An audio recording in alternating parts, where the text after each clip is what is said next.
Well, we're going to go ahead and get started. Welcome, everybody, and thank you for your interest in our Engineering Change Lab USA Workforce of the Future Summit.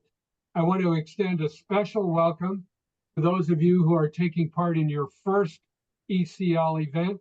We truly appreciate having your voices as part of our discussion.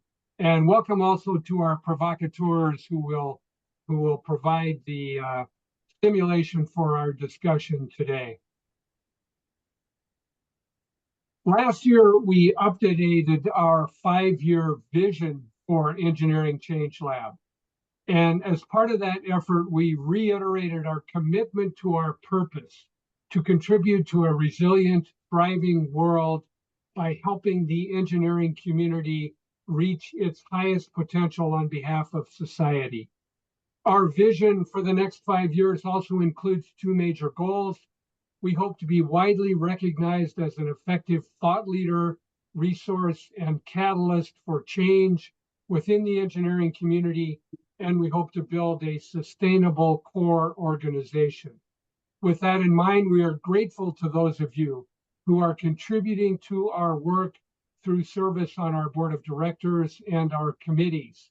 If anyone is interested in learning more about our plans for the future or becoming more involved in our work, please reach out to me. Today's summit is being sponsored by Engineering for One Planet, an initiative of the Lemelson Foundation. The vision for EOP is to transform engineering education such that sustainability becomes a core tenet of the profession. EOP is seeking to catalyze that systemic change through the development of teaching tools, through financial support for curricular change, and through an impact network of stakeholders from both inside and outside the educational system. We have partnered with EOP on several of our events, and we fully support their work in engineering education. I encourage you to learn more about EOP and its potential. Cindy Cooper of the Lemelson Foundation is joining us for today's summit. So Cindy, thank you so much for your support of Engineering Change Lab's work. In 2019, we received a generous grant from NCEES that allowed us to go into— Hi, I just started a— if everyone could mute themselves, appreciate it. NCEES has awarded us additional grants since that initial award, including this year. Mohammed Qureshi and Andy Zutawel, members of NCEES Board of Directors, are also joining us for today's summit. Mohammed and Andy, we are grateful for NCEES's support. Thank you also to the companies that are listed on this slide, who have all stepped up to provide financial support. In addition to this, these companies represent the core stakeholders that make our work possible. This is our ECL Board of Directors. Several are here as participants and are available to answer questions or listen to ideas about how we can enhance or expand our work.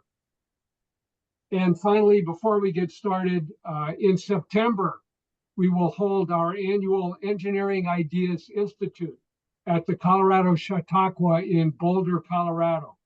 This year's theme will be Engineering Practice in a Volatile, Uncertain, Complex, and Ambiguous World, VUCA. We will explore some of the most important challenges facing the engineering community, building our trust with the public, our role in combating misinformation and disinformation, and the leadership needed from the engineering community with respect to climate change, cyber threats, and equity and justice. You can learn more about this event at our website. I will include a link to our events page in the chat. We invite you to join us in Boulder and also to spread the word in your organizations. And with that, let me introduce Kyle Davey, our Engineering Change Lab Creative Director and Lead Facilitator, who will guide us through today's summit. Kyle? All right, thank you, Mike, and my welcome to all of you as well. For the last decade, members of the engineering community have been inspired and guided by a set of grand challenges that face society, that the engineering community, really holds as one of their key missions for society. It's becoming clear in the last years that there's an underlying grand challenge as well. And that underlying challenge, represented by the work that we're going to be focused on today, is how do we provide a workforce inside the engineering community that is capable of meeting the demands that these grand challenges are placing on society? How do we have enough skilled people of the, in that diverse workforce in order to take those on? So our work today is really to focus on that notion of the workforce and meeting that grand challenge of the future. The summit has been designed really to focus on a set of key leverage points and innovative strategies that we think, merit consideration with regard to how the engineering community can accomplish this. And what we're going to be doing is taking a deep dive into a number of those dimensions with the help of a set of provocateurs that we'll introduce you to as we go through the program, as well as a panel of young professionals that will help us take a look at these major focus areas. In particular, what we're going to be examining, one, are the implications in trying to understand what may unfold with the looming enrollment cliff that is facing higher education. The second, we're going to be taking a look at the possibilities that are present with a shift toward purpose-driven practice for the engineering community, heightening the importance of purpose as a motivating factor, helping to retain and attract professionals.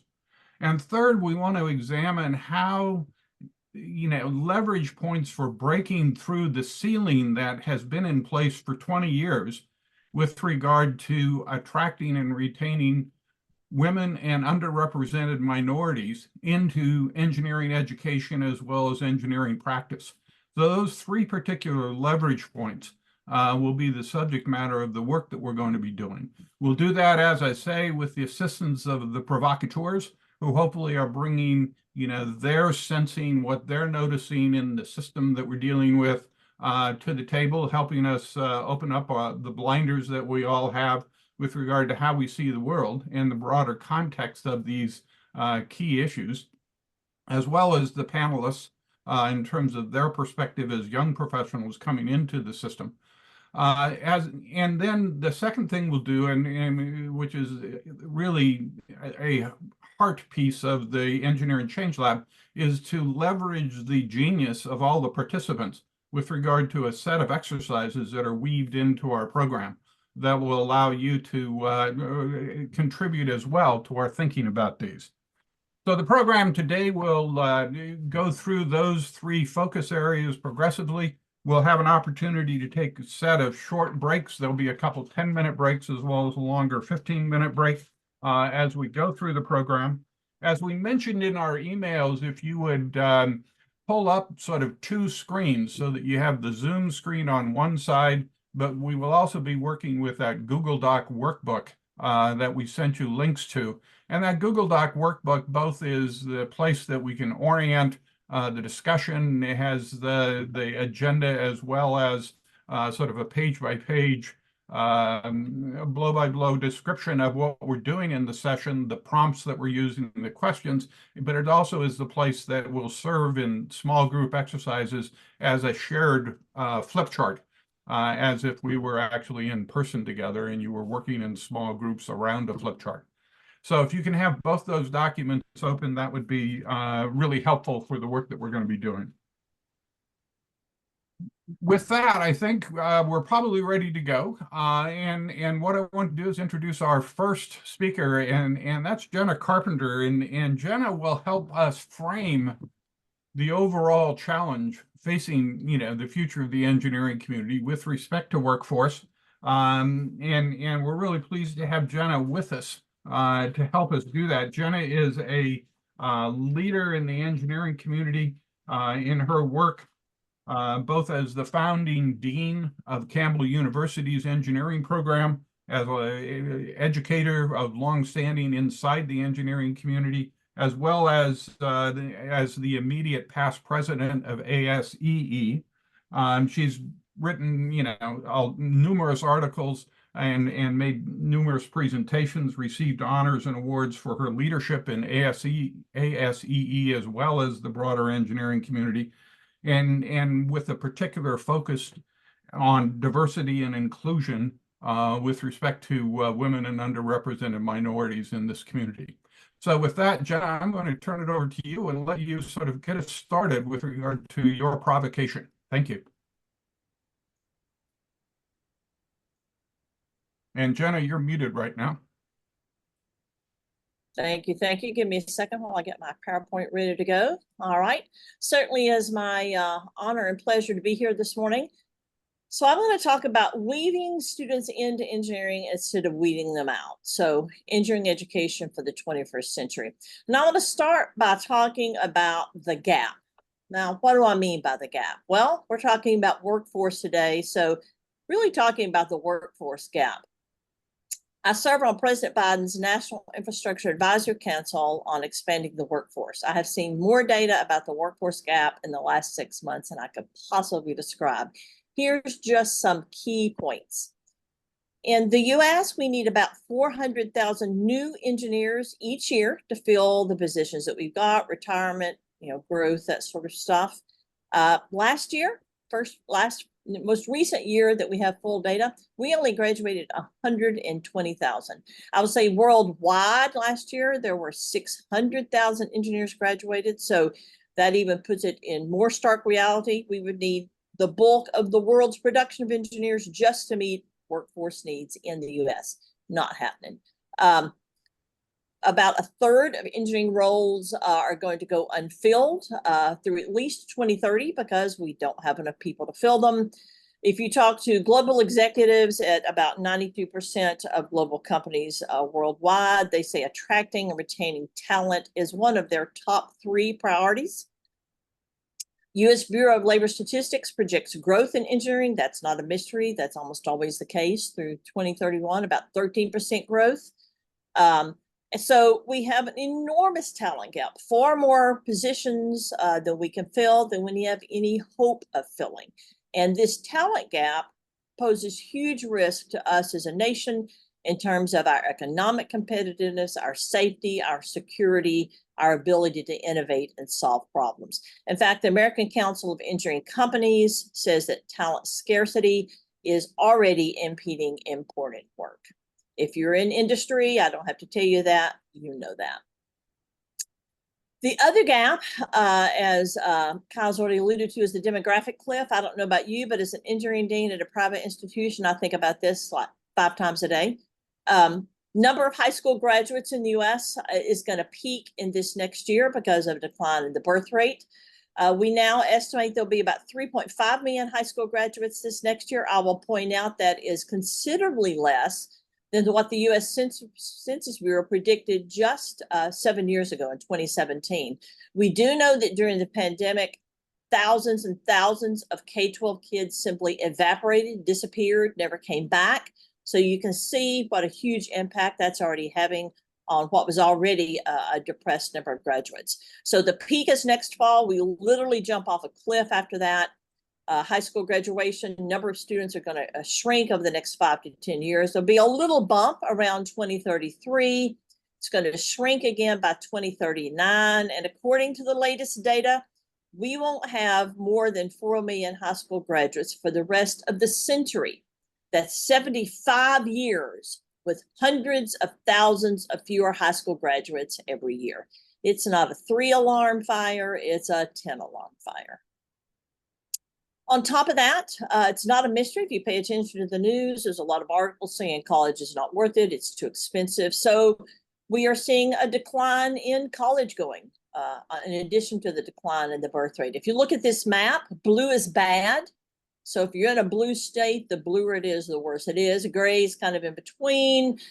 Orange is good, very little orange on this map. So in addition to declining enrollment or declining number of students, fewer students are coming to college. On top of that, if you look at both the composition of 18-year-olds in the US graduating from high school and the composition of people going to college, both of those populations increasingly consist of the very students that we struggle to attract in engineering.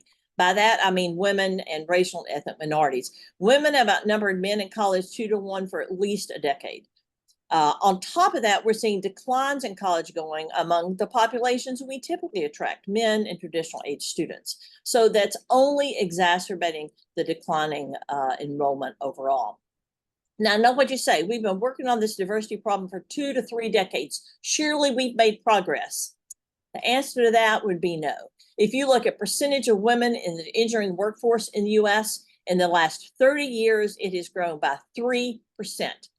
If we in fact been improving in the number of women we were educating, this number would go up more than that. If you look at the data, the number of women graduating from engineering programs in the US hasn't budged in maybe 20 or 30 years. If we look at data on race and ethnicity, it's the same story. The numbers aren't going anywhere. In fact, if we dove into some of this data, and we've got some more folks talking about all of the things I'm going to talk about today, some deep dives coming, you'll see that we're losing ground in some of these areas. So how far are we away from where we ought to be? So the National Science Board in their Vision 2030 report said if the science and engineering workforce, I would argue the numbers would be worse if it was just engineering, because some science disciplines are more diverse in engineering. But if the science and engineering workforce in the US were going to represent the US population by 2030, we would have to double the number of women in the workforce, not just graduates in the workforce. The number of African Americans would have to increase by 2.5 times. Number of Hispanics would have to triple in the next 6 years. Not likely to happen. If you look at diversity institution-wide, now this data does not focus on engineering. Again, the data would be much worse if it was just engineering. But if we just look at universities across the board in the United States, at the current pace of change, it will take 300 years for US college students to reflect the percentage of Native Americans and Blacks in the US population. 300 years. It gets worse. At the current pace of change, if you look at faculty diversity at universities in the United States, it will take more than 1,000 years for faculty diversity to reach parity with the US population. Hold on, it gets worse. If we look at R1 institutions, at the current rate of change, their faculty will never reach parity with diversity of the US population. The answer is infinity. So are we making progress? No. Why does that matter? Aside from the fact that we're throwing away talent in a time when we need more people. Well, we always lose. We all lose when we have talent that isn't developed and doesn't have an opportunity. There was a report called the Inventor Gender Gap. They said the number of inventions in the US would be 4 times higher if historically marginalized groups contributed at the same rate as men from high income families, which is the group that tends to be the largest submitter of inventions and patents. Just one data point, all women teams are 35% more likely to focus on inventions for women's health. As a woman, I would really like it if more of the things that are likely to impact me had solutions. In 2021, UNESCO did a report on engineering capacity. They noted what we've already observed, insufficient capacity, not enough engineers to meet workforce needs around the world. They noted the lack of diversity we've talked about, because if you look at diversity around the world, it's the same sort of story. They observed, of course, that engineering is critical to our resilience, our ability to solve hard problems like climate change, which is in the news on a daily basis, urbanization, health of oceans and forests, among many other problems. And so they simply said, if in fact we want engineering to reach its full potential, if we want to be able to solve the problems, meet the workforce needs, innovate, try to solve these hard problems, engineering has got to be inclusive and it's got to be gender balanced. So the bottom line, we aren't attracting or retaining historically underrepresented students in engineering. We don't benefit from the innovation they bring. And at the same time, we're facing a growing workforce need, a declining population in the US, that increasingly consist of the very students we struggle to attract. So what all that means is we have got to do our business differently. What we've been doing in higher ed isn't going to work. And if you and I would like jobs, if we want our country to maintain our economic competitiveness and security, we have got to change what we're doing.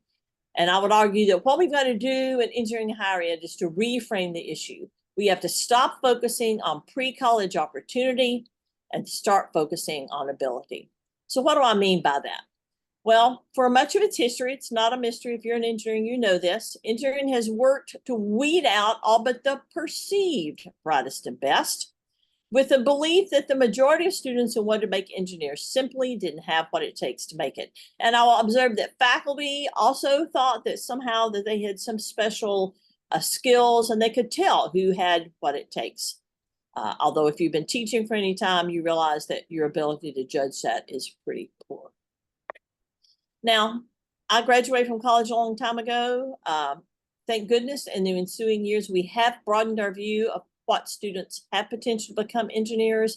I hope people aren't saying, look to your left, look to your right anymore. Some of those overt practices, although I will tell you that every time I've given this talk, I have somebody come after me afterwards and say, I'm sorry, people at my institution still say that. So not all of those overt weed out practices, but maybe some of those are gone. But even under the best of circumstances, if you peel back the lid on engineering higher education, our structures, our policies, our mindsets, our traditions, the approaches we use are rooted in and perpetuate the weed out philosophy. What do I mean by that? Well, things like a competitive atmosphere that limits who gets in and pits students against each other in classes with like curved grades, a focus on rote memorization, which is, by the way, not a workplace skill, a heavy focus on theory with no application. Again, we're not preparing kids for the workforce doing that. Many of the things that we do in engineering higher education are focused on weeding people out, not creating graduates who are ready to contribute to the industry. So, what we do in higher ed and engineering in particular is we tend to recruit, admit, retain, and graduate students who've enjoyed lots of pre-college opportunity and the preparation it provides. Access to good K-12 schools, strong math and science preparation, after school and extracurricular programs that build skills. And we use that opportunity as a proxy for ability. But opportunity and ability are not the same thing.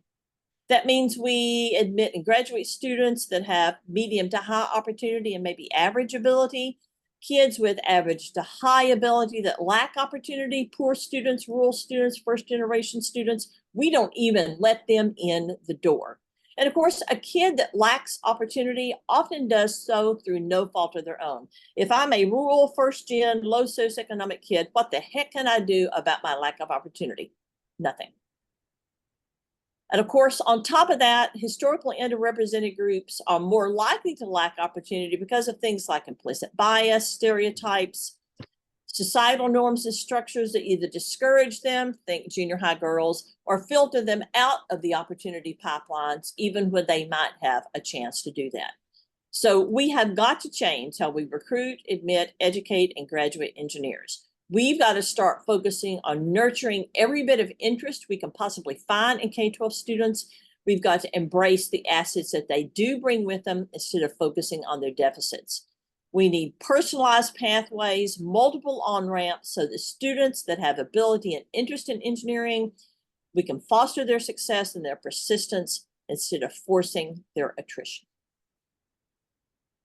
To quote Daniel Greenstein, who's the chairman of the Pennsylvania State System of Higher Education, we need to stop expecting college-ready students and become student-ready colleges. Now, I always stop at this point and say, I'm not talking about lowering standards or quality of graduates. That would be a huge disservice to the students we're educating, and it wouldn't solve those workforce needs.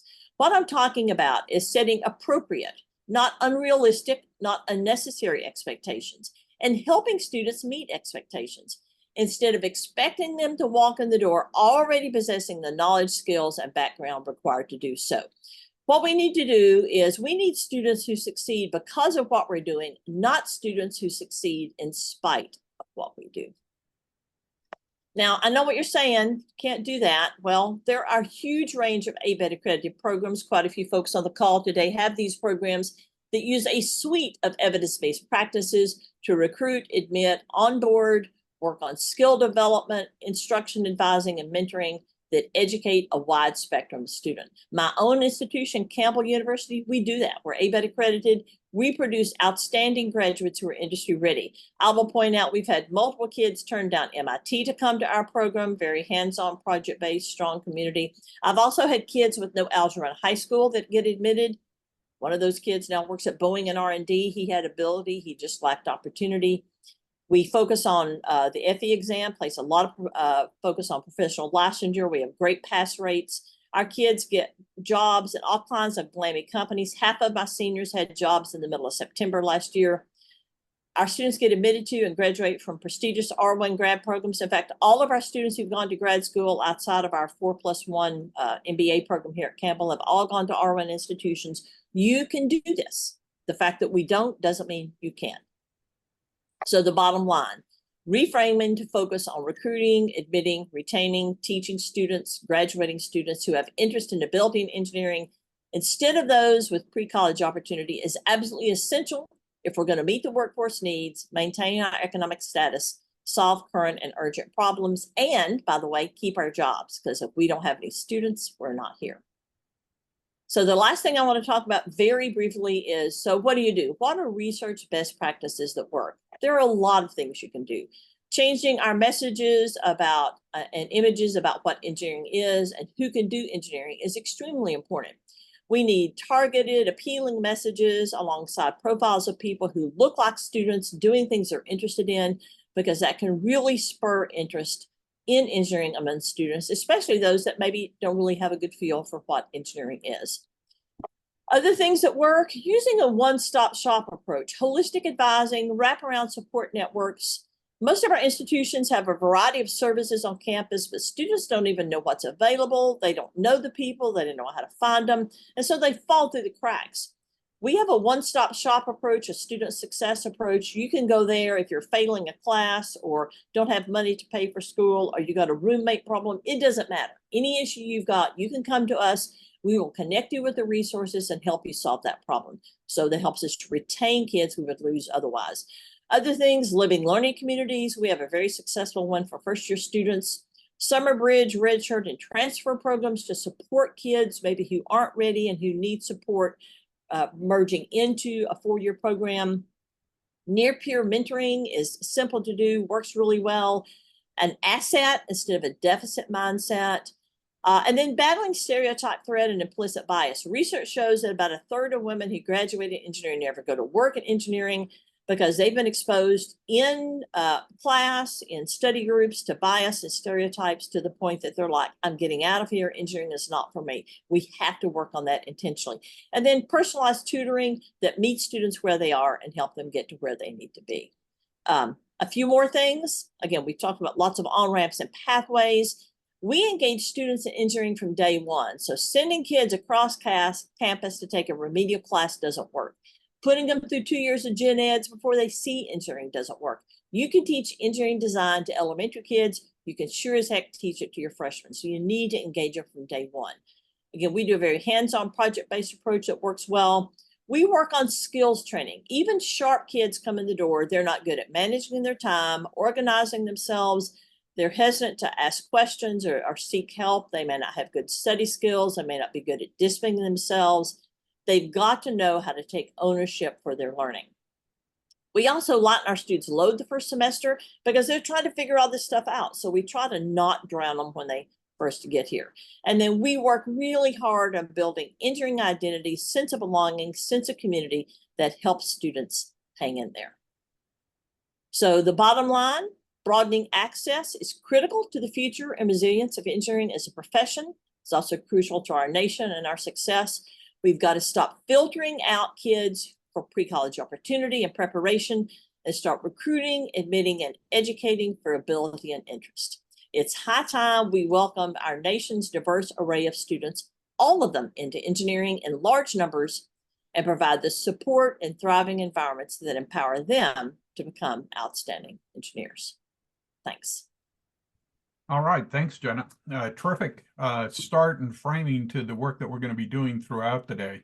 I will note, the way we've designed this program is what we want to do is take an appreciative inquiry approach to the learning that we're going to be doing and the sharing, such that what we want to, throughout with our provocateurs, but also in the exercises that we're going to ask you to do, we want to pull up the best practices, the examples that can fill in the details of the lists that Jenna was just sharing with us. How do these things actually show up as best practices, as, if you will, positive deviants in terms of what really works to begin to, meet this challenge that we're facing? So the first of those best practice examples that we want to share is represented by, is represented by Betsy Bates from the Minnesota State University at Mankato, and excuse me, Becky Bates. I apologize for that. And here, we really want to focus in, on the enrollment cliff that Jenna, sort of spoke to, but look at how Becky and her colleagues there are approaching this with their work and being able to attract, and I'll use the phrase, a disproportionate share of the available population coming into higher education, into engineering programs, retain them, and have them ready to move out into the active workforce and practice. So Becky, excuse me again, is a professor and chair of integrated engineering at Minnesota State University at Mankato. She also spent in her career a number of years at NSF as a program director there. She has a PhD in electrical engineering. She's actively involved in leadership of ASEE. And focuses her work there both on DEI, but also is currently the head of the ethics committee with ASEE. So with that, we're pleased to have Becky sort of, take us through the good work that they're doing there. Thank you. Thank you. So I'm just starting my slideshow. I'm really appreciative that Jenna gave us all of the details and all of the data about what's going on, because I've really prepared more of a case study and description of some of the things that we're doing. And one of the things that we really think about here is integration. And integrated engineering is the name of our major. It's the name of our department.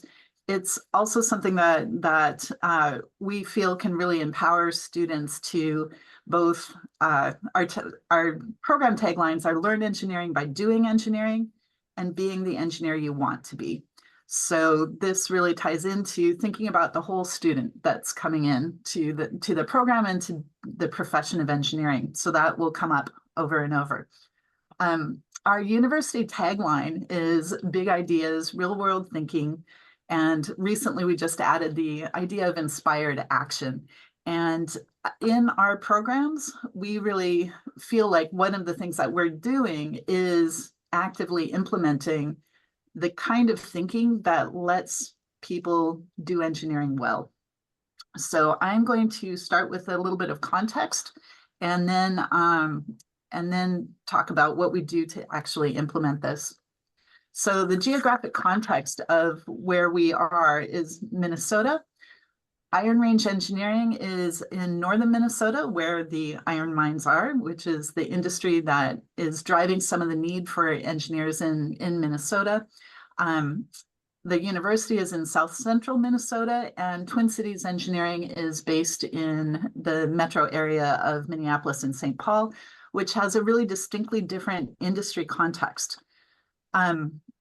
There's also a pretty big distance between northern Minnesota and southern Minnesota. And when you're trying to implement new and innovative engineering programs, that distance can actually be helpful, because when we started doing this over a decade ago, changing practices in engineering can often be thwarted by people that are just have been doing traditional engineering practice for years. So having a little bit of distance can be helpful to try something new, to show that it can work, and then let those positive changes kind of ripple into the rest of the university.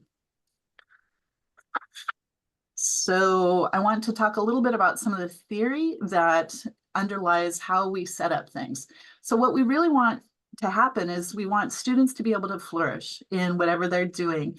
We work to create an environment to support this, and one of the driving theoretical factors is the idea of self-determination theory, which involves, that basically says learning can flourish when there is a clear idea of autonomy as part of the learning, where there is a structure that allows for competence and developed competency, and then relatedness. And how we implement that is providing student choice as much as possible, providing challenges that let students not just develop competence, but understand that competence, and then social integration. So there's a lot of research in all of these areas that really let us think about ways we can implement that. When we think about how does this stick for students, we use a lot of reflection and written reflections. So that's a way for us to help students really understand that the work that they are doing allows them to develop their competence and allows them to see where they can go next. Another theoretical idea is the sense of belonging. And there's a lot of research around the idea of belonging and how that can connect to student self-efficacy and their own empowerment. So when we think about best practices, this is something that we have been able to really develop in our Iron Range engineering program, which started in 2010. Twin Cities Engineering started a few years later. We have now in the university connected these programs to computer science, and we'll be starting a software engineering program in the fall, all of which are pulling in these ideas and ways of implementing student learning in STEM fields. Another thing we, as I said before, try to do is really value and engage the entire student. And this is crucial because it is that student, wherever they start, that is going to be the one that goes into industry, that goes into working. And the idea of engineers that are trained as engineers and then step away from the field is one that I've seen. I've personally experienced it. My major as an undergrad was 50% female. When I went back for a 20th reunion, very few of the women were actually working as engineers. A lot of them had gone into medicine, some were nurses. And that's hopefully using their creative problem-solving skills that they developed through engineering in that field, but they're not contributing to the engineering profession. And that's something where when we can value and engage the person from the beginning, that is something that will help them stay in the field. So we integrate a lot of different things. And one of the first things that we integrate in this program is the idea of what it means to be an engineer. So this means using learning that connects to engineering design, which can be learned as early as first grade, possibly earlier with some research I see around pre-K work. But it's important to develop design skills, the professional skills that are necessary to actually do engineering, and then the technical competence that is an expectation. When we look at what employers want, they're often naming the professional skills and just assuming that the technical skills come. We are trying to integrate how students learn this so that the professional skills develop at the same time as the technical skills. We also, especially for access, integrate transfer students. Our programs are upper division programs. We pull in almost 100% of our students from community colleges. And the logos here are from our primary community colleges in Minnesota. But when we look at the demographic cliffs, we are really looking at how can we have our type of engineering experience be available to students all over the country. So even though Iron Range Engineering is based in northern Minnesota, at this point, probably no more than 20% of our students are coming from Minnesota's Iron Range. We have about 80% of our students are coming from all over the country. We really work with community college partners to look at how classes can articulate and trying to make sure that there are clear, doable, meaningful paths to a four-year degree for students that are coming from community colleges. If we look at the demographics of students who start at community colleges, we're really seeing a broader, more diverse picture of student enrollment. So we're trying to make that an easy step for students. Another thing we integrate is academic industry partnerships. So our programs are project-based first, and then practice-based, which for us means getting out into the real world, working in co-ops. And so I'll talk about how these are implemented in a minute, but really working with industry partners to provide learning experiences for students. So the lower division coursework that students do through community colleges is then followed by 4 or 5 semesters in our upper division. So we have students coming in, they complete their general education and pre-engineering coursework. They then have semesters that include classes in design, professionalism, an overarching seminar that ties everything together, and then technical competencies. And these are offered as 1-credit classes, which is a different way of thinking about how do we teach, what are the fundamental principles that students need to learn, and how do they connect those ideas to what they're either doing in a project or a professional practice, or what might be meaningful for them to learn as they think about becoming the engineer they want to be. So about half of our credits each semester are connected to project and work, and then another half is connected to this technical competence. So after 4 or 5 semesters, we have graduates. And as we think about going through this, we have students that have military service, they have on-the-job experience, they have their hobbies. We look at what are the students bringing into the classes that they start with. So in our project-based approach, these are 4 semesters of industry-sponsored projects. It's frequently done that students would do 1 semester of these 4 semesters as a co-op, and they're taking that experience, and instead of working on a project that's kind of contrived to be a 16-week project, they step into industry practice, and they may be on 3 different projects in 3 different stages. Some might be short, some might be 5 months of a project that's in the middle of 3 years. Our practice-based approach uses the same curriculum, but has 5 planned upper division semesters. It starts with what we call the Bell Academy. That's 1 semester where there's a project experience for students to work on a team, think about developing their professional skills and context, and then a lot of coaching about how do you actually get your next job. The next 2 years are our internships or co-ops, design experiences that come with professional jobs. The students are responsible for getting their own co-op positions, but they are coached by facilitators. And I'll talk about facilitators in a minute. So after those 2 years, that's when they earn their degree. In those semesters, they're being coached by facilitators, and they're doing their technical learning with PhD faculty, typically in the evenings. So one of the places where we have student choice is that students can first choose which approach do they want. Do they want the practice-based approach or a project-based approach?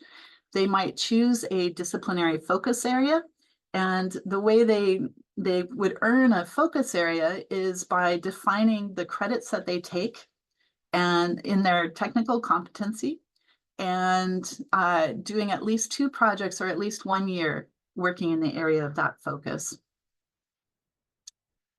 When we think about optimal challenge, we have high expectations for students. This is not about like, oh, just go do whatever and you'll be fine.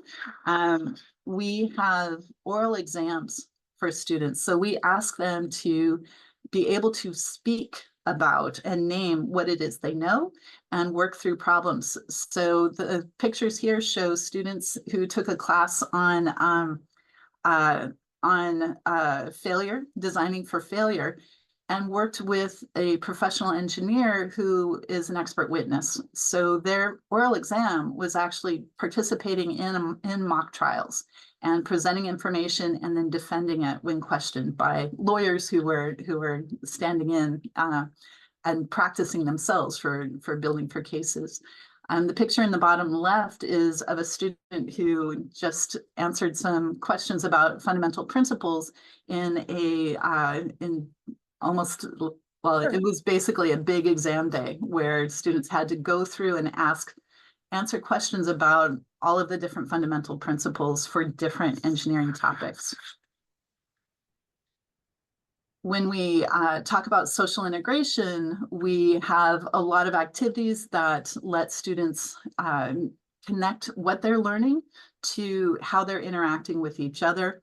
One of the key pictures here in the lower left, you can see a student who is actually doing her reserve training work and finished a little bit early in order to go back into her military service.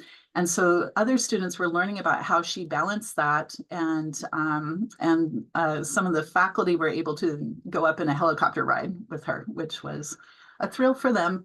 I wasn't able to go. When we work with new students, students start with a bank of social capital and then pay it forward. So on the left is a student who was a community college student at the time. She was an intern on one of our internal projects. The students standing in the back are watching her present to other lower division students about what the project was. The array of students that are in the back now come back as they've all graduated. They all come back as mentors for project teams. They continue to pay it forward. And these are examples of a couple of different projects that students have worked on. The project on the left was plastic tubing forming dies that are used. The dies were designed by a student team. They're now used every day in the Upinar factory.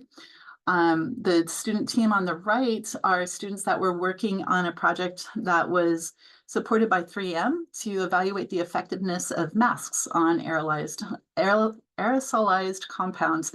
You can imagine during the pandemic, this was a truly meaningful, relevant project for the students to work on. And then we have, let's see, I think I just want to mention a little bit about the facilitators here. So the top left picture is a picture of some of our facilitators in the Iron Range Engineering program. These are people that have engineering degrees, have worked in industry, and then want to give back to the academic process.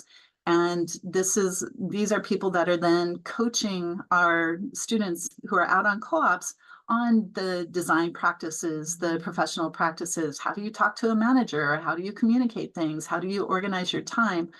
These are things that the facilitators support. During the week, they might facilitate peer discussions and peer groups so that students are not just out in industry on their own, but know that they have a network of people to connect to as they're learning.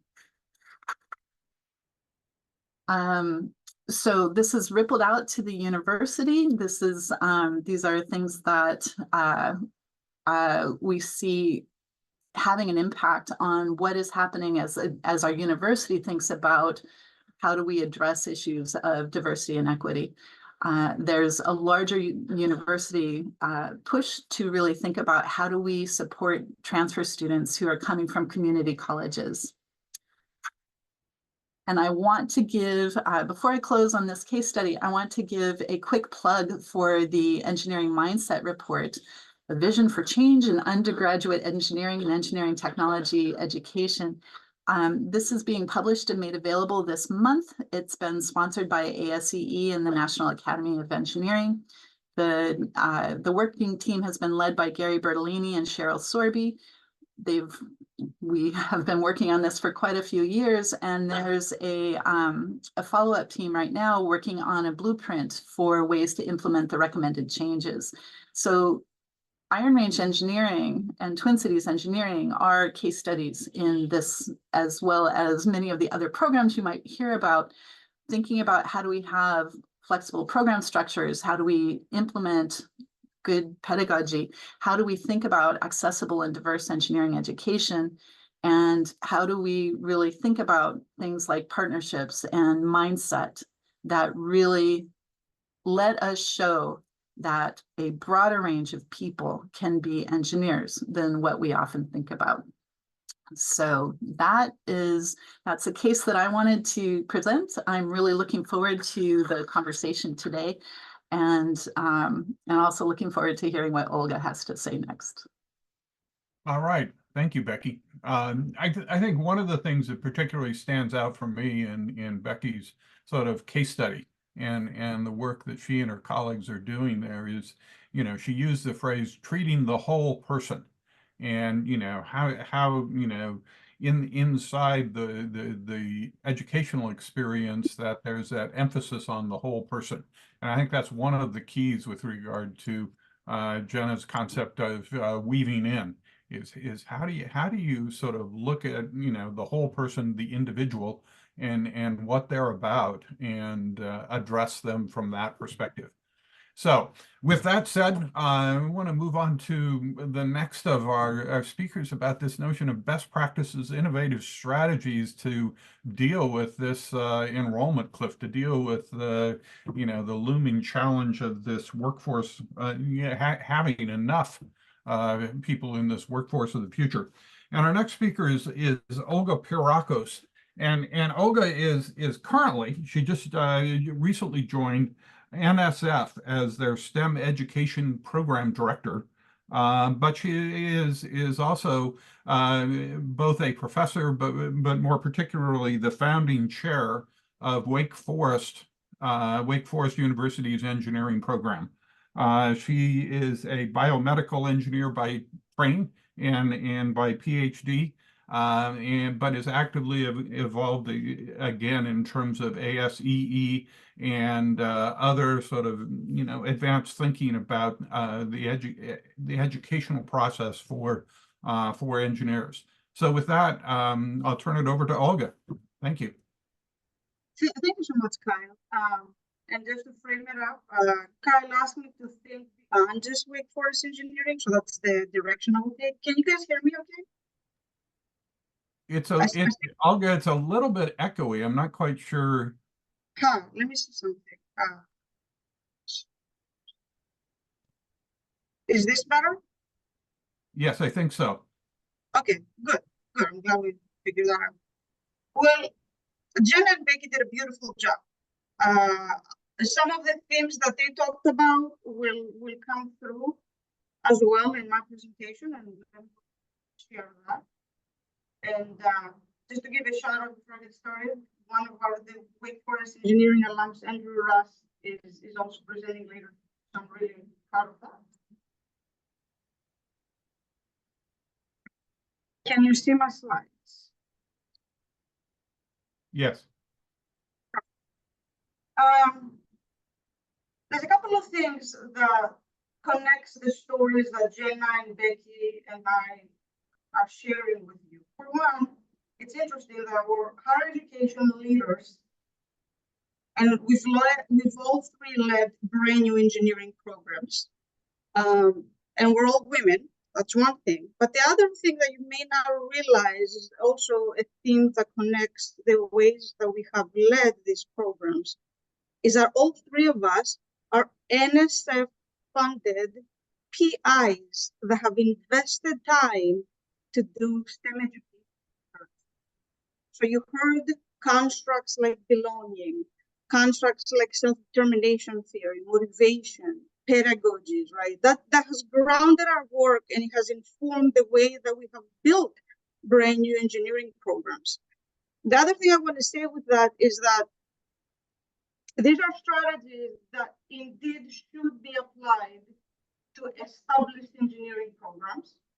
And for those of you that represent industry, you may be thinking, do these things apply to us? Yes, they do. So when you think about constructs like identity, motivation, the self-determination theory, all of that still applies in an industry context. And I hope to take the conversation there as well today. So a little bit about me, because I think it's really important for you to understand what I share with you, by also understanding kind of my journey. And so I really believe that whether it's at the self level or professional So level. Olga, Yes. I'm going to interrupt briefly. Your mic is still being problematic, at least for me. I can, it fades in and out, and I'm not sure if Me there's an too. adjustment that you can make to it. I want to hear this story. Yeah. Sorry to sort of interrupt you on that. Do you have it set for music? Because Can you hear me now? You better change the setting. Trying to see what I can do. I don't have a Yeah, there may not be mic anything to you can do, configure. but I wanted to at least see. Yeah. Sorry. Could you Is get a this little better? closer, maybe? Maybe let me try a little closer and let me try to up the volume. Is this better in any way? when you're Okay. when you're closer, it seems to be a little better. And somebody suggested turning on the closed captioning, so maybe that would help. Yeah, that would be a good idea. And I'll try to also slow down a little bit.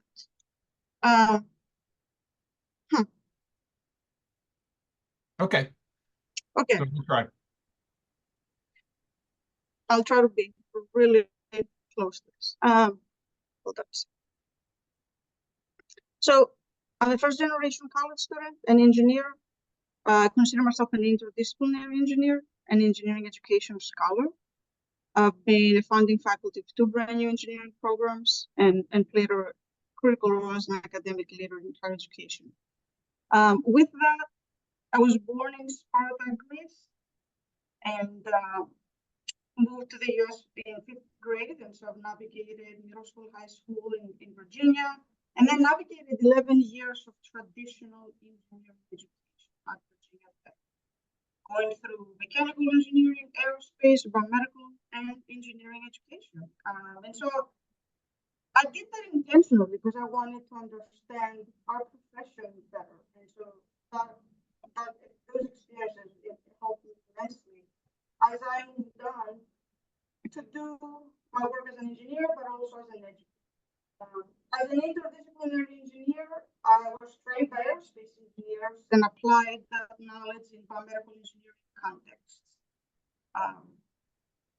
And I'm also really grateful with NSF funding and more currently with current family funding to always continuously do work with social scientists, with philosophers, with humanists, and really understanding how we can do engineering education better.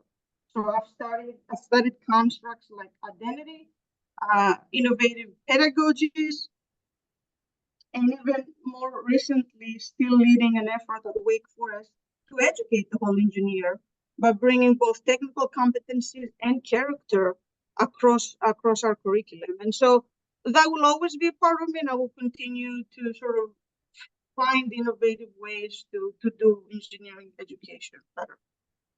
I've learned a lot about higher education, being founding faculty of 2 brand new engineering programs. I called JMU my first prototype, and Wake Forest. I learned a lot of lessons there about higher education, and I'm really so proud of the team that I hired and built that ultimately produced what's now the highest ranked most diverse and most innovative academic program at Wake Forest. I hired 60% female faculty. We have 42% women.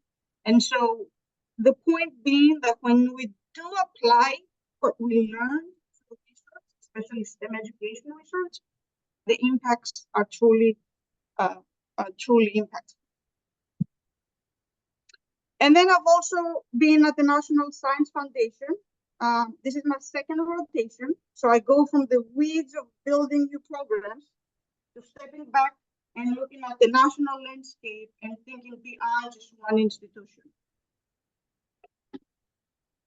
This is my family, and another chance to show you kind of who grounds me and reminds me why we do this work. And certainly our students are part of that family as well. So there's three themes I want to talk about today. Let me see this out. In our thinking and reimagining the future engineering workforce. The first step is really understanding our role.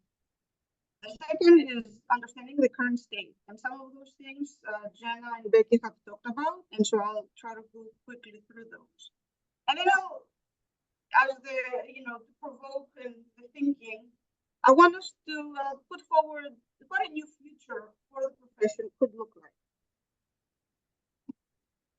Hold on a second. The role of the engineering profession, I know that many in this call know the answer to that. But I think we don't do a good enough job of this in undergraduate education. When we don't situate the work that we do in a societal context and with human context, I think it's a mistake to show our students why we do the work that we do. We know the current state of our world. We know sort of the challenges that are there, and yet the bigger framing, I think, is an opportunity that we need to do a better job of. The other thing that's important to recognize in this is that I provide you here lists. Here's 20th century innovations and 21st century innovations. And I'm not going to go through this list, but I want you to see that there's difference, and there's a reason why there's differences. And that's because our society evolves, and so engineering evolves.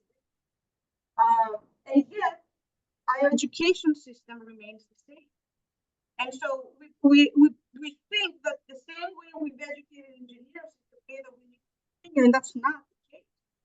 And so as societal needs evolve and change, so do the innovations, and so does the impact. We can look at frameworks like the UN Sustainable Development Goals. These are a reflection of what society needs today. And engineers play a critical role in solving these major challenges. And yet, how often do we embed these goals in every single engineering course? That's a missed opportunity. A missed opportunity to show our bigger purpose and how our work connects to the challenges of society. Same thing for the engineering grant challenges. These have existed for, I think, close to 2 decades now. And they have framed and influenced a lot of engineering programs and have made tremendous impact. And we need to just keep focused on the bigger picture. So I like to think about sort of our role in this sort of concise way. We need to deliver responsible technological innovations that lead to human flourishing. And so as society evolves, so must engineering and our profession. And so I'm going to dive in now to think about what's our current state. So the good news is that engineers are near the top of professions that are most trusted by the public. The bad news is that engineers were not even mentioned on the list of professions that are fulfilling and help people. That's a major missed opportunity for our profession. The good news is the public believes engineers truly do important work. The bad is that they don't know what we do. There have been studies funded by the National Academy, all kinds of sort of royal academies in various countries to understand what do engineers do? What does the public understand of what engineers do? And, you know, some studies, some people believe that engineers do construction and are mechanics. And then others believe that engineers are truly leaders of design, leaders of innovation and creativity. But the people that believe that we're leaders of design, innovation, are our friends and our families. Friends and families of engineers. Missed opportunity. Good news is that truly engineering is one of the most versatile professions. And it took me a while to figure that out as I was navigating the various disciplines, and I truly believe this. The bad news, as Jenna and Becky spoke about, it's very difficult to navigate this profession, very difficult to navigate even engineering education. We know we're way behind, as Jenna pointed out, in terms of the diversity of who's represented at all levels of the profession in education. The numbers are there. Jenna spoke about them. Women, racial, ethnic minorities are all underrepresented. We also know the challenges that higher education is facing. They're publicly visible. I think there's a new article coming out every day about the lack of trust that exists. Chronicle of Higher Education, Inside Higher Ed, you know, there's studies that various organizations are doing. And so Jenna spoke a little bit about this as well. The value of higher education has fallen sharply. It's no, so not only is engineering not understood, but higher education is not well understood. There's financial, demographic challenges. Gemma spoke about that. And yet, there's also so much work that has done out there, and we can do at each of our programs about what students actually want. And that's the place that as the founding chair of Wake Forest Engineering is where I started. We needed to understand what was it that these students wanted. And so when we look at some of that, we see that they want the whole education. They want to be considered as a person. They're not just becoming engineers. They want to grow personally, not just professionally. And so all of that integration that Becky talked about is essential in how we connect academic learning to advising, to mental health, to all of those aspects of what it means to be a whole person. But they also have expectations for a pathway to a prosperous career in life. And they also recognize that technology is going to be an ever-present, continuous part of everyone's life. So they want the cutting-edge technology. What else do students want? Well, the cost. The cost of higher education, those are some of their top concerns. They want to build connections. That goes back to what Becky said about self-determination theory, that element of relatedness. They want their work to be relevant. They want a bigger purpose. They want to see opportunities and build connections and imagine themselves being flourishing in every aspect of their life. But with the high cost, we're also seeing some national trends, and it has existed for a while, that there's more students that are pursuing 2-year degrees, 4-year degrees. Being at NSF, we see that there's actually more STEM. There's a bigger STEM kind of future workforce in community colleges than 4-year colleges. And that is because it's about access, it's about affordability, in order to begin to determine that pathway. Students were asked, what's your first priority when considering college? They want a good career. So we disconnect so much in the classroom. They want this personal growth. And so, again, if we pay attention and if we listen to our students, they'll tell us what they want. When we look at engineering curricula, they're outdated. They're too linear, too rigid. They're too fixed. There's no flexibility. They're too siloed. Knowledge that needs to come together is oftentimes across 4 or 5 different departments. Yet students can't even navigate and knowledge they need for the kinds of problems they want to work on. Learning is also outdated. When faculty, the curricula are not staying current, and faculty development is not continuing to support the faculty that are there, we see that learning and the pedagogies that also support learning become silent. We see too much theory and not enough a good balance of theory and practice. We see a culture that is not welcoming. We see a faculty body that lacks a diversity that needs to be represented. Reward structure, governance structure in higher education that also limit us in how we make decisions and keep curricula current. And we can look at sort of a national level and see the shortages that Jenna was talking about.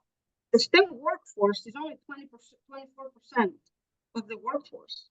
And when we trace back and see who did bachelor's degrees within those schools and who's going to science and engineering fields, we also see sort of those small gaps and those shortages that become visible.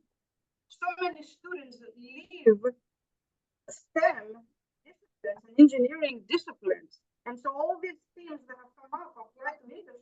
This is work that we need to do together.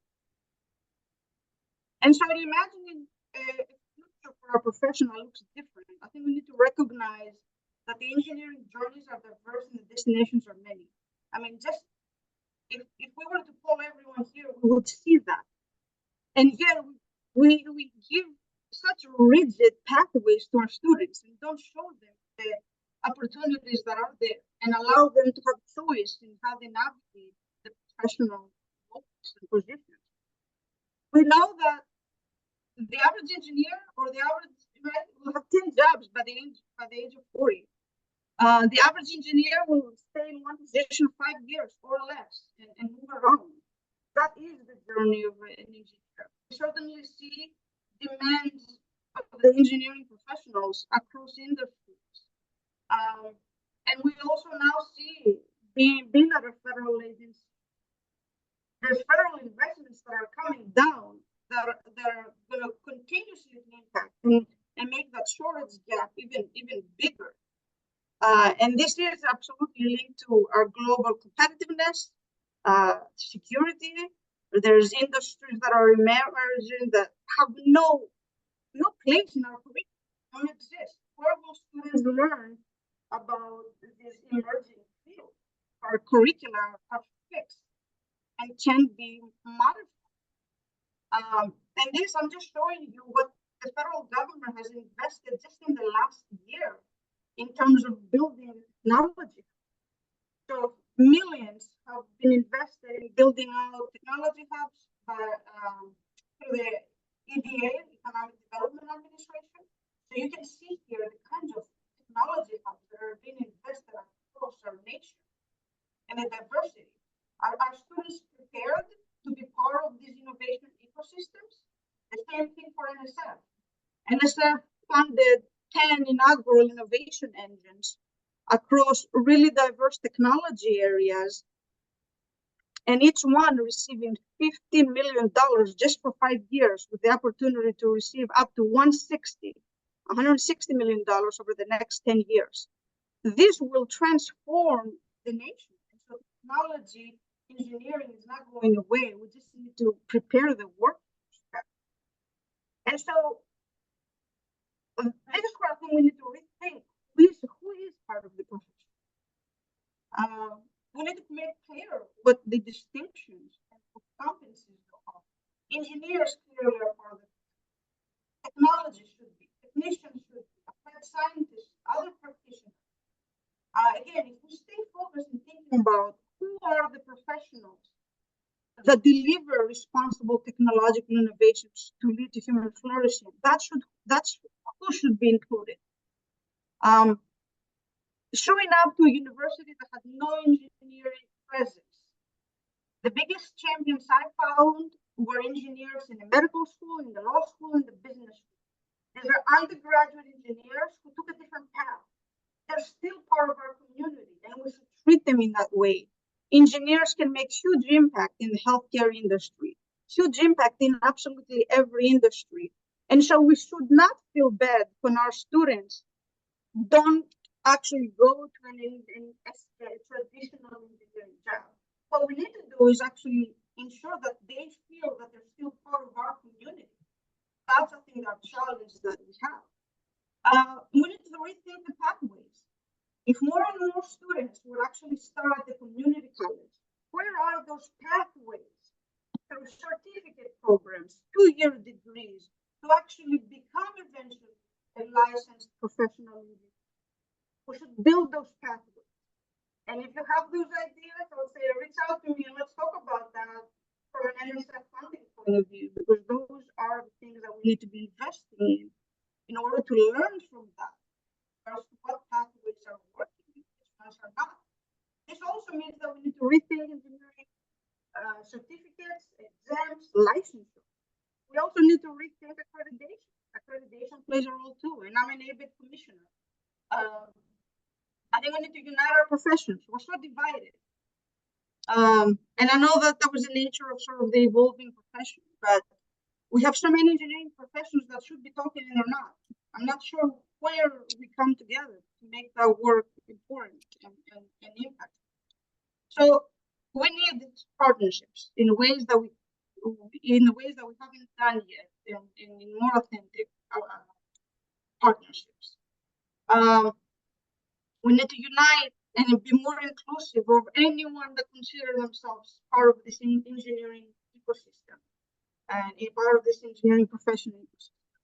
We need to rethink this pathway, be really flexible, but clear, with clear expectations of when companies are watching. We need to look at our curricular structure and build flexibility. At Wake Forest Engineering, only 60% of the curriculum is fixed knowledge. 40% of it is given to students. They choose what they want to do there. And so we have graduates who have taken biomedical engineering, electrical engineering, computing classes. They package the knowledge in ways that benefits their career pathways. So flexibility and rethinking every piece of what we do. We need to work on those faculty teams. We need to bring industry engineers working with academics that have sort of followed the traditional academic pathway and are more the engineer scientists. We need to, in every way, diversify the faculty body. It starts there in order for us to also achieve a better student body. And of course, pedagogy. Jenna and Becky already talked about that. So I have here just questions that I think apply to us. And once we begin to ask these questions about our purpose, about our responsibility, about the impacts of the decisions we make to society, I think we begin to redefine and rethink of the culture that we create. And I think it's a cultural shift that we need. And so we have an ethical responsibility to society, and we need to kind of stay focused on that and keep bringing that up in every classroom, in every conversation. So thank you so much. All right, Olga, thank you for that presentation. Sorry that the mic problem has bedeviled us through that, but the closed captioning, I think, was good in terms of being able to see your message as well as hear you. I think in particular, some of the things that Olga stressed there in terms of the importance of culture and the reinforcement of the idea of the whole person in terms of the engineers, the range of different opportunities to innovate and run parallel with the types of innovations that are happening, in the federal government and elsewhere in terms of doing this. So great start. Thank you for those first 3 provocations. What I'd like to do is take a short break, a 10-minute break, and we'll come back and the next piece of work is really to try and take advantage of all of you participants in terms of looking at this question that Jenna, starts us with, which is how do you weave in more people rather than weed out. And what has been your experience in terms of best practices or things that happened to you that really made you feel part or feel that you were weaved in to this community?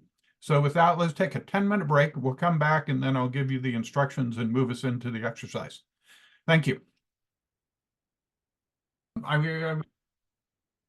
For instance, Becky, I mean, in our previous in our conversation leading up to this session, you had mentioned efforts that are embedded in your program to allow interaction with non-engineering degree people and bringing them into the work that you do there. Again, can you speak a little bit more to that aspect of the program there?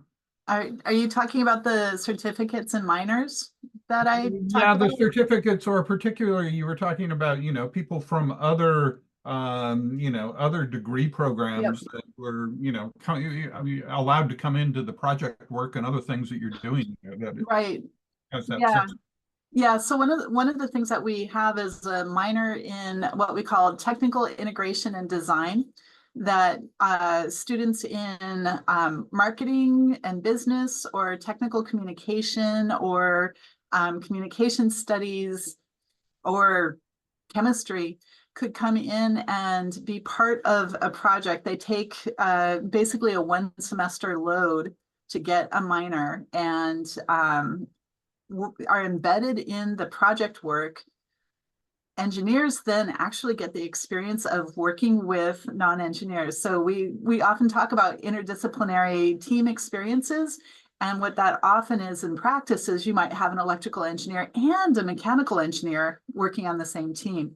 But when you have somebody whose experience is in learning about management from a college of business, coming in and working as part of maybe somebody who is using their expertise to help coordinate and consider more of the economic issues that are connected with this, more of the communication issues, then that becomes an opportunity for the engineers to learn about truly interdisciplinary communication, and a way to give students with majors where they might end up working in engineering industry experience working with engineering projects before they graduate. So that's something that we really see as benefiting students in both types of areas. I think it's sort of, one of the themes of the Change Lab as we've done our work has been the notion of making sure that you see it as an open system where you can engage people, as opposed to a hardline boundary about, what's engineering or the engineering profession. And, which leads us to sort of, have that phrase, the engineering community, but you could even broaden it out from what, you're doing in that part of your program. All right, well, I'm going to go ahead and have us get started in the exercise. If you went to page, see, check the numbers, page 10 in the Google Doc, I want to start first with a piece of individual reflection that I'd ask you to do. And we're just going to take 2 or 3 minutes to do this. And on page 10, you can see a set of 3 different prompts, A, B, and C. And the first set, and what I'm going to ask you to do is just to take one of the 3, whichever one seems to be closest to your memory and perspective. The first one is, remember a time, an incident during your educational experience when you confronted and overcame a challenge for which you were less than well prepared for. And how did you approach that? What did you do? Were you alone, or were you part of a larger group? How supportive were people around you? So the reflection on an educational experience. The second is thinking about your efforts to land your first job or acceptance into an advanced degree program. What support did you receive? What help was crucial? What aspects of your educational experience were particularly important, helping you achieve that? If you could go back in time and thank for their support, somebody that really made a difference, who would that be? So that's more sort of first job. And then the third prompt is about your first, or your early practice experiences, whether in practice as an engineer in an engineering company, in academia, or in other settings. What experiences confirmed your choice of career and clearly signaled that you belonged? So what I'd like you to do is give you just a couple minutes to pick one of those three and remember, or with those prompts, what that was like, confronting that challenge or applying for the first job, or the early experience confirming that you made the right career choice. So 2 or 3 minutes, just personal reflection there. And then we'll put you into small groups to share those stories. What I want to do is put you into small groups and have you share your stories. And after you've had an opportunity to hear from each of the people in your group, maybe a pair, maybe a trio, or maybe a quad, depending on how many people are back from the break. Then what I'd like you to do is have a discussion amongst you about, what insights can you gain in terms of your own experiences about what it takes to weave in people. So this really picks up, Jenna's opening theme for us, weaving in, not weeding out.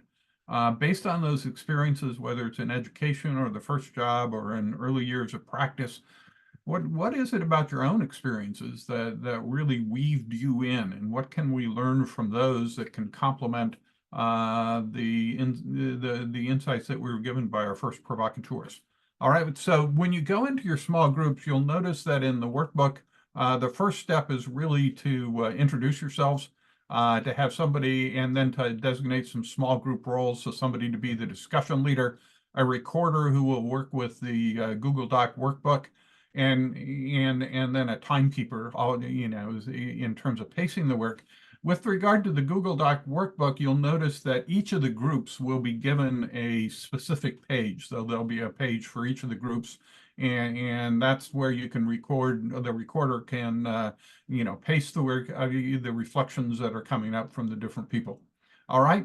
With that, I'm going to ask Mike to put us into those small groups. We have 17 minutes, a couple minutes to introduce yourselves and designate those roles, and then about 15 minutes for sharing and for that conversation about key insights about weaving in based on your own experiences. All right. Hey, Kyle. Yes. This is Ashley from AIRS. I Okay. wonder if you have a workaround for the Google Doc. For some reason, it's saying I don't have access. Oh, well, send me a email, and I will check and see why there's. Oh, I see, Ashley, you've got. I will do that right now. I just hadn't noticed that you'd sent one. Okay, and Carrie and Mandy, or Carrie as well. It looks like I need to do that for you. I'll do that right now as you move into your exercise. All right. Thanks.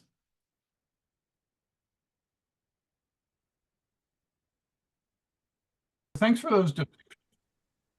I will note that, with the Google Doc workbook, it is, after the session is over, Mike takes the lead and I support him in terms of developing a report in terms of the content of the summit and key learnings and findings, etc. And, the Google Doc workbooks, particularly the small group work that you've just been engaged in, and what showed up in the workbook, etc., is recorded there, is a great resource for us as we do that work. So although we won't have time to report out all of that, hopefully it's been meaningful to you personally, but also, as I say, we will take advantage of it in terms of what the thoughts were of the group genius about issues of weaving in this case. From that perspective. Now, that said, I want to just very quickly do a sampling of some of the key insights. And we probably want to have an opportunity to hear from each group, but I'll take several of the groups and have you share, your presenter or the discussion leader can take responsibility for this. What was one of the key insights that that came up as you shared your stories like that? So let's just start with group one, and whoever your discussion leader was, if you'd be willing to take that question of, what was a key insight that you'd like to share with the whole group?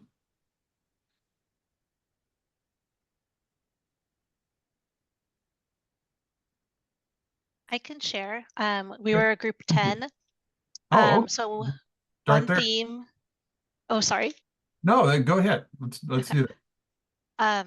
One theme that came up for us was having support and trust from leadership. So especially if we're kind of coming into a new company or kind of starting out after college or grad school, having trust from people to do our job, especially if their specialty is not our specialty, having to not convince them or come up with a big presentation to get our ideas across, but kind of just stating it once and why we think this makes sense and being trusted to make that decision. That was a big theme. And then one thing I brought up was starting as an engineer straight out of college, having other entry-level engineers or other young professionals to sort of share the experience with and relate to. And then joining our employee resource group a couple years in when that formed, that was big too, just connecting with other folks and just seeing, other female engineers and minority engineers was great too. Okay, thank you, Lalitha. All right, well, let's open up. We can any of the groups if you want to take the mantle here and speak to one of your key insights. That would be really helpful. I'll share for our group, group 4, we had Andrew, Stacy, and myself. So Andrew being a recent computer engineer grad from Wake Forest and then to Columbia. And then we have Stacy, chairman and CEO, 30 plus years of structural engineering. And then myself, which is HR manager. So in an engineering field. So we just shared that the vast knowledge and the industry, looking at the engineering industry as a whole, and that, we all can contribute. And it's important to have those different paths that can align, but it's different industries, and it's very important that I think the engineering, as Andrew shared and as well as Stacy, is that the classes give that very technical view, and coming out of school, you have those fundamentals, but it's on the job to be able to apply those and also still grow and develop your skills, and more so the problems with helping solve problems with the clients. And expanding upon your skill set. And so just teaching young generations and just even continued generations that, you are responsible for your career to continue that path of development and opportunity and growth. And so, just continue that through your career if that's really what you want to pursue and want to do. So if that happens earlier in your career, you really have that sense of being weaved into the community, having that sense of belonging. Okay, great. Another group. So I'm going to let Megan, you're on mute, but I'm going to let her say, so she had, I thought, a really interesting insight about HR that I've not thought about. Megan? Which one are you talking about? The partnerships with schools? Well, yeah, you were talking about the HR managers and the filtering and things like that. Yeah, so my name's Megan. I am on the HR side as well. I work for Harrison Associates for a civil engineering firm. And so luckily on our call, well, not luckily, but we all kind of sit in more of an HR role. So none of us are actual engineers, but we were chatting a little bit in regards to HR being the filter, almost going to the hiring managers and the directors at engineering firms, and how sometimes, what we hear from our hiring managers and what they need are certain levels of certain certs or certain backgrounds and so forth. And it is our job to make sure we're pushing them out of that comfort zone, because a lot of times they have their own unconscious bias of what they need and what they want to see in every candidate coming by. And we need to push them in order to accept more different backgrounds into the industry so we can continue to grow. And so what I was talking with Jenna was about is how HR should really be partnering with the schools too. And explaining what we look for, because we are the filter, and making sure we're creating those partnerships with the schools, and we're one-on-one with them and figuring out which were, star students up and coming, regardless of background and so forth, and making sure we're that kind of that sounding box to put into the manager's ear, and kind of being their cheerleader to push them to accept them. Even though their resume doesn't look exactly how they may have wanted it to. Okay, thank you, Megan. And thanks, Jenna, for the handoff there. One more observation, and then I want to move into our next set of speakers here, which will be a panel. I'll do one. Basically, very quickly, that me and Ryan were working together. The biggest thing that came out of that was just a sense of belonging, which I think came up in one of our presentations. Ryan had a great example of basically when he started with a firm that, it was more than them just sitting at a desk and, pounding out a design. It was really them getting involved with knowing who he was and doing different activities and really a lot of social interaction. And it really got down to really they were looking at him as the person and not the commodity. So that was something that speaks very highly of the firm that he was with and really the culture they have, really to get somebody involved. And I kind of use an example. I was talking about my son. He's 2 weeks into the rural world, if you will. There's a lot of things I'm seeing from him that I didn't remember me going through, but just the fact that, he calls and he says, well, I'm struggling. I don't know what I'm doing. I'm all this stuff. But I remember people coming to me and taking a general interest in what I was doing and say, hey, spending that time, hey, this is perfect. Great job here. Hey, how about this? Let's think a little differently here. But taking that, seeing somebody that thinks that they should know what they're doing as soon as they walk in because they've got a 4-year degree versus really the reality, you don't know in the world you're doing, but people being socially aware to know that I'm struggling and help me through that and really genuine time to work with me to make me better really showed value for me to be in that organization. So belonging, value, those type things really kind of kept up. The soft skills is what we really thought were important. All right. Thanks, Barry. Okay, so as I say, don't imagine that we're not going to have the opportunity to take advantage of your observations that have shown up in your workbook. We really do sort of learn a lot from those as we put together our reports, but only have a certain amount of time in terms of the actual session itself. So what I want to do is move to our next piece of work, which moves into one of the focus areas for the inquiry that we're doing today, and this focus comes from work that we did in last year's Ideas Institute in Boulder, where we were imagining scenarios of the future. And one of the themes that showed up as a major scenario was the idea of purpose-driven practice as a major leverage point for attracting and retaining people within the engineering community. And having sort of seen that emerge in the scenarios, we also wanted to explore what that might look like with regard to the work that we're doing today, and decided that we would approach that by having the opportunity to have a conversation with a set of young professionals, both a couple of people going through school currently, and then a recent graduate who is in practice with Engineers Without Borders, about their perspective about purpose and how it has shown up both personally, but also within the context of their organizations that they're part. So we're going to have a panel discussion with the three, and then following that, we'll also have an opportunity to hear from a provocateur who will give her perspective with regard to the work that she is engaged with and her experience with a consulting engineering firm more broadly. So with that, I want to introduce our panelists, and the three of them. The first is Yash Padamal, and Yash is a PhD student in the College of Computing at UNC Charlotte, with a focus that combines computer science with sociology there.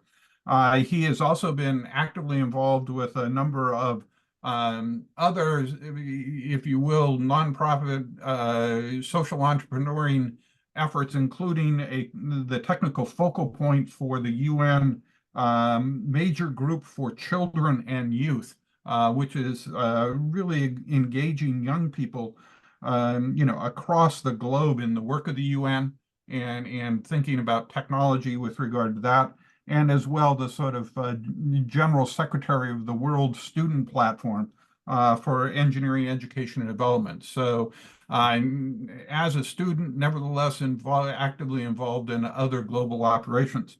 The second person on the panel is Andrew Rust. He is a grad student at Columbia University. And as we, with a particular focus with regard to computer engineering, he and working on his PhD there. He's a recent graduate from Wake Forest, Olga's institution that she helped found.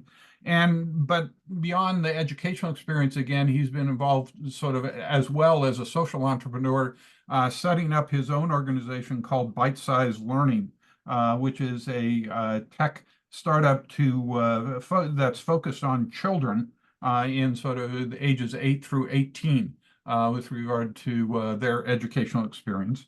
And then finally, the third person is Lydia El Sayed. And Lydia is on staff. She's an executive fellow with the Engineers Without Borders USA. She has a degree in biomedical engineering from Georgia Tech, but is actively involved with Engineers Without Borders, leading and advancing organization-wide initiatives for them, a variety of sorts. So that's the three panelists, and what I'd like to do is to work with them in this conversation to get them to reflect on, how purpose shows up both personally and in their organization. And what we'll do is just a round robin that I'll manage across the three of them as we do this. So starting, before we get into the specific questions, have any other further sort of personal introductions by each of the three of them. Josh, what would you add in terms of introduction for yourself to what I noted? Hello, everyone. It's an honor to be here with so many amazing thought leaders on the call. I am from India. I did my computer engineering in India. I did my master's in data science at UNC Charlotte, and then decided to pursue my PhD after doing a very tiny stint in industry. And first generation immigrant. So really, those shape my perspective a lot. All right, thanks. And Andrew, I'll give you an opportunity to add some about yourself as well. Sure. It's likewise a pleasure to be here. I suppose a minor clarification. I'm not a PhD student. I just finished my master's and I'll be done. Oh, sorry about that. Okay. Elevating you too fast. Yeah, no. But I just consider myself a founder of my company, and I'd say I'd love to talk more about that, and I'll do that with the questions. But you covered my intro pretty well, so thank you. It's an honor to be here.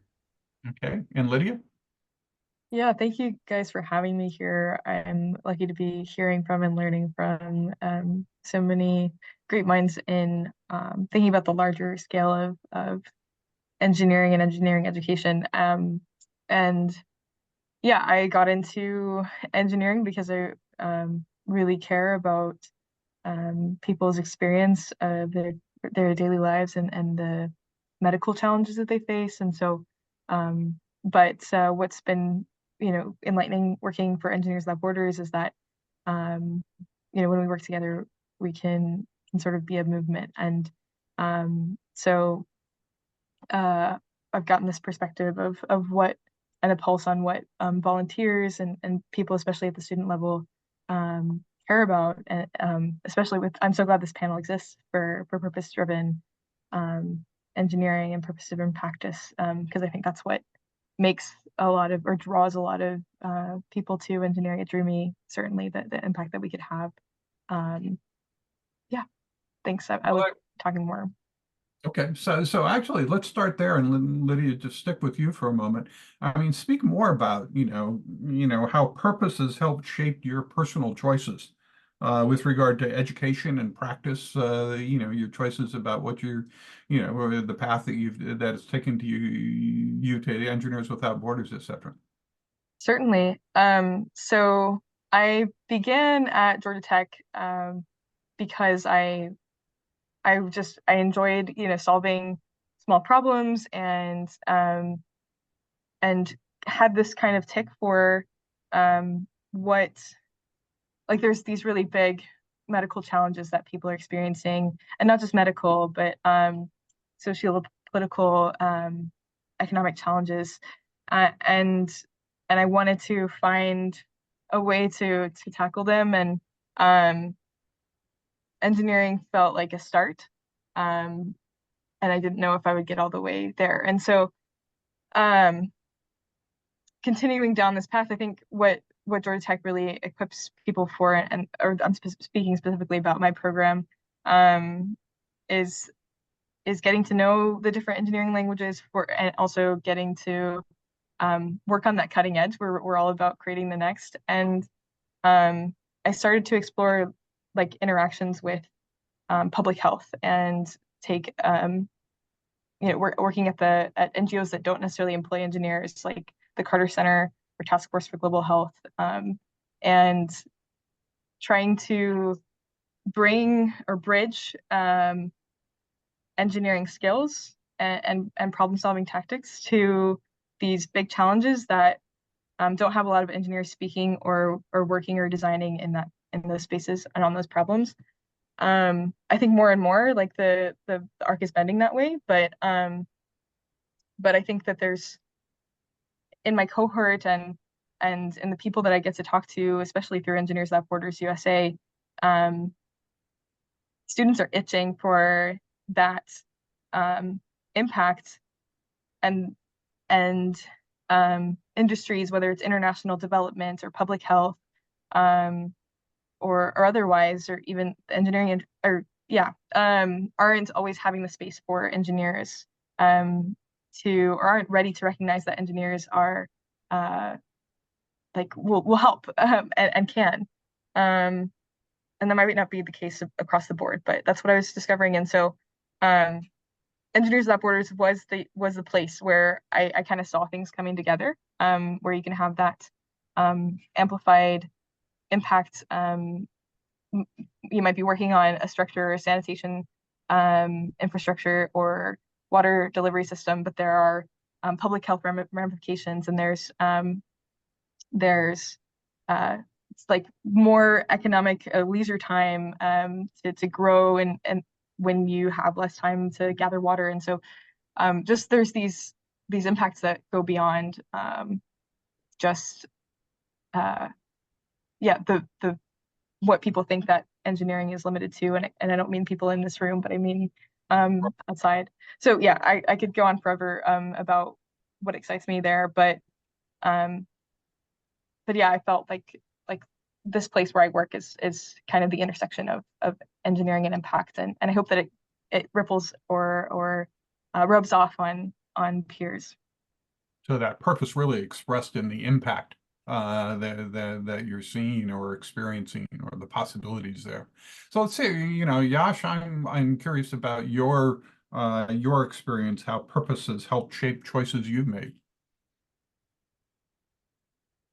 So, thank you, Lydia. That was really beautiful. That the word beautiful is how I would describe it. Because I resonated a lot with it. I often tell people I would not be doing a PhD if not for the combination of my intersectional positionality and the state of the world we are in right now. Like, I would not be doing my PhD if not. The reason I state that is because I actually tried to run away from engineering 4 times in my life so far, and I failed miserably since I'm here. I did my intermediate, which is, I guess, the K-12, the 12th grade here in the States. And then I did it in math, physics and science, and I really loved chemistry. And I wanted to be a chemical engineer. And then I had 2 people in my family who were like, no, don't go into chemical engineering, go into software engineering. That's where the money is. And then obviously here I'm a 17, 18-year-old, and I'm like, I'll listen to the adults. So I went into software engineering. I finished my software engineering. And in my software engineering, I actually did two programs that had a big impact on me. I actually did the EPICS program. I know Dr. Bill Oakes is going to speak later on the call. I did the engineering projects and community service, and it really helped me think that for me, purpose-driven education was more fun than sitting in class and learning concepts. There's project-based learning, there's object-oriented, like object or student learning outcomes, all kinds of pedagogy, but it was when I was helping people that I was really learning a lot. Or when a teacher was using food as an example to teach a concept. Those were the 2 things that really got to me. So after that, I was like, okay, I'm gonna become a social entrepreneur who would use engineering, and I did a diploma in business, and I was gonna start a small business which would use engineering solutions. Um, and then my parents were like, either you do this or we will pay for your master's um, to move abroad. And I was like, well, moving abroad does sound like a good plan, and you're paying for it, and I won't have to take a loan. And luckily, I got a scholarship that was paying for my tuition. So somehow that combination brought me back to more studies. So I started to do my master's in data science. And during my master's in data science, I was one of the most involved graduate student in university, in the sense I was a part of student government. I was the president of 3 student orgs. Basically, I was doing higher education leadership, and I wanted to do my PhD in higher education leadership. Um, and I applied for higher education leadership at 3 Ivy League schools, and I got accepted into all 3. And then right before I went, my advisor at UNC Charlotte somehow heard that I was going into higher education and reached out to me and said, why do you want to go into higher education? And I said, I am super driven by purpose, the state of the world that we're in now. Students feel like they don't have a vocation, or they don't know who they are outside of their degree. Like by the end of their engineering degree, they are an engineer. They're getting certified, they have this degree, but outside of their job, what is their identity? Because they don't know what their purpose in life is. Is it to make money for people, or to work in a job as like a cog in a system situation? And then she was like, you can do that in computer science. I was like, no, I can't. It's being a part of the system. And that's what my PhD ended up being. So again, I try to escape, but the purpose part is how I kept coming back. And I tell people, if you can connect that purpose part, we might actually end up having more people in engineering than we do now. Great sort of observation there, Yash. Okay, Andrew, what your perspective about the power of purpose in, the choices that you've made? Sure. Yeah, so I'd say much like many others in my generation, it's difficult for me, and I imagine not alone, to do things without some kind of sense of why am I doing this? There's always this underlying philosophical implication to why I have to be doing something. And maybe it's a result of growing up with the internet and having information at my fingertips. There's always this, what greater context am I looking at with regards to this problem? There's no longer this ignorance is bliss that we might have had in generations past. And engineering work is impactful in this philosophical sense because it's not theoretical, right? I think where if you might go down the rabbit hole of mathematics or physics or something, you can get these weird abstractions on things. But engineering work is inherently practical. Like you're creating things that have ethical, social, political, economic, what have you, implications in your work. And this often has a lot of different purposes and a lot of different things that you can think about. So I think it provides a lot of surface area for doing things with a purpose. And in terms of where that's led me, like I said, I'm the founder of Bite Size Learning, which is a company I started almost 4 or 5 years ago at this point. I can't quite keep track. 4 years ago, like 2020 is when I started. But it was this drive of, why are things the way that they are? Why am I doing what I do? And then beyond asking those questions and maybe getting a heading from those is what to do now. And to me, and with my skill set and the position I was in, I was like, well, I think a company is the best vector for me to incite change. And I think for other people, it might be different, but in my context, I could start up a company and start teaching kids immediately how to ethically use technology. And that is, I guess, to Yasha's to point, that is kind of I can't do everything. No one can do anything all themselves. So it is, in some sense, just one piece of a larger bucket, or one drop in the bucket of work that needs to be done for us to solve some of these, large problems. But it always begins with me asking, why am I doing this, and what can I do? So that's been the company's been the vector for me. But it certainly was my engineering journey, and the fact that engineering is so rooted in practicality and isn't just philosophical abstractions, it is inherently purposeful. So that's where it connects the dots for me. Okay. So that's great in terms of the personal experiences it has played out. I guess I'm curious about, how the educational, settings that you experienced in terms of the school or the work organization that you're part of, Lydia, how does purpose, get expressed, or does it get expressed in your organization, in the educational institution, the school that you were part of, and both for you personally, but did you see it sort of have an impact with regard to others around you in that experience? And in this case, Josh, maybe I'll start with you.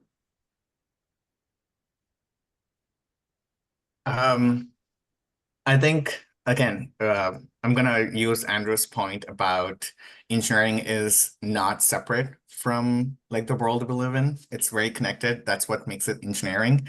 And I think a part of that is that it's not just engineering that is everything in the world, but everything in the world is also an engineering. It's like a two-way osmosis street. But I think the challenge is that sometimes in the osmosis rate is higher on the side where engineering is a part of the world than the world is a part of engineering side. Because I think we tell our students a lot about, yes, you're gonna do things that are gonna be impact the whole world, but how we do it on a lesser scale on how the world, how they need to learn about the whole world. It's not just about educating themselves on engineering. And I think more and more students have been doing that. And also I think more and more faculty have been doing this. Like the discussion that we're having today is not a discussion that we're having in 1970 or even like early 80s, where this whole concept of purpose engineering, I think, were coming up. But now we've made significant progress where faculty are teaching students about this purpose driven engineering, or there's projects, there's pedagogy, there's examples and everything. But what happens after students learn about this? What happens next? And I think that's for like Student Platform for Engineering Education. It was a group of students who met at an engineering education conference a couple of years ago at the World Engineering Education Forum. And they were like, yeah, we're here, but I want to see if this learning of like society and engineering intersection, can that be my main thing? Can I not, can instead of just doing an engineering job and trying to think about the world issues, can my job be thinking about the world issues using engineering? And at that time, I think this was 2004, 2005, there was not really a job market for that kind of role, which has changed now. I think 2024, we've all recognized that we need more of those interdisciplinary jobs, especially with AI. Like a lot of like jobs that are being displaced, a lot of reskilling and retraining that we're doing for people involves exploring those jobs, which involve critical thinking. And I think we started out doing small projects, we teaching students, and somehow we realized that our purpose was bigger than just teaching students about this job, but also about making those jobs. And we realized that policy is a big part of it. And that's why I work with the UN or regional bodies, is because we realized that engineers have to run to be politicians. Engineers have to run to take up leadership positions in society. And I say that because by the virtue of the training that we get, we shy away from certain roles. And when I'm actually in like policy debates and I tell them I'm an engineer, they're like, what are you doing here? And I'm like, why not? So I think that's how purpose shows up for our people. It's just changing the paradigm of jobs and ecosystems. Great, great, thank you. Andrew, your sense, given your educational experience, was purpose sort of expressed in the educational settings that you were part of? Sure, yeah. So just to give reiteration on context, I graduated from Wake Forest Engineering for undergrad, and then I did my master's at Columbia. So two very wildly different engineering experiences. Columbia's been around for 200 years or whatever, and Wake hadn't graduated a class yet when I had started. So I was the second class of graduating engineers. So certainly very different approaches to the engineering education, and not to be critical of Columbia's historical approaches work, but at Wake there was a very robust blend of the humanities into engineering. And I think this speaks a little bit to our earlier discussion of broadening engineering to not be, while it is deeply technical in nature, and the deeper you dig, the more technical things get. But ultimately, I think broadening our conception of what engineering is and what it applies to is integral to addressing the challenges of this generation. So I'd say I wish there was a nice, clean story to make things nice in terms of my experience at Wake, but it really, the story doesn't quite do it justice if there was one.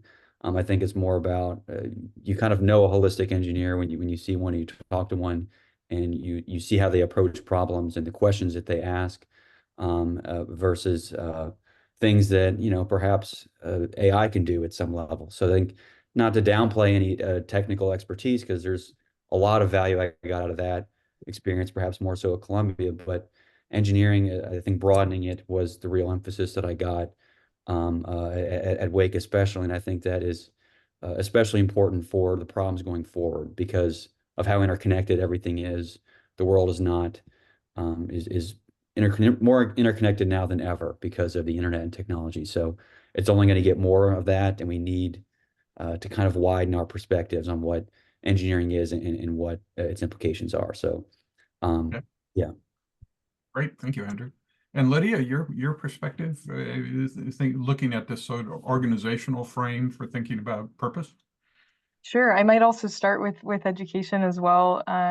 But yes, I really appreciate from firsthand experience, I can appreciate the interdisciplinary emphasis that Yash and Andrew put, that we need to broaden where engineers can be. And I guess how I saw purpose-driven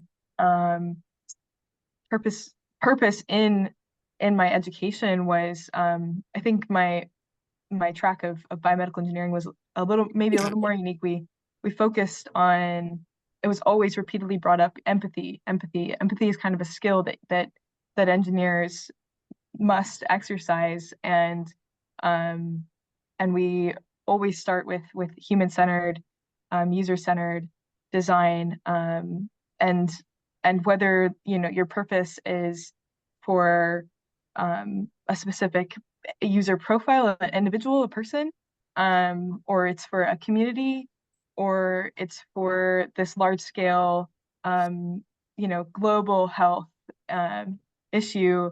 It was emphasized in my program to empathize, to put yourself in the shoes of who you're designing for and with. And I think actually that emphasis on with came about in my time at Engineers Without Borders, because you're not just designing for, but with purpose-driven engineering, that in my experience, you're always doing it with the so-called beneficiaries, or a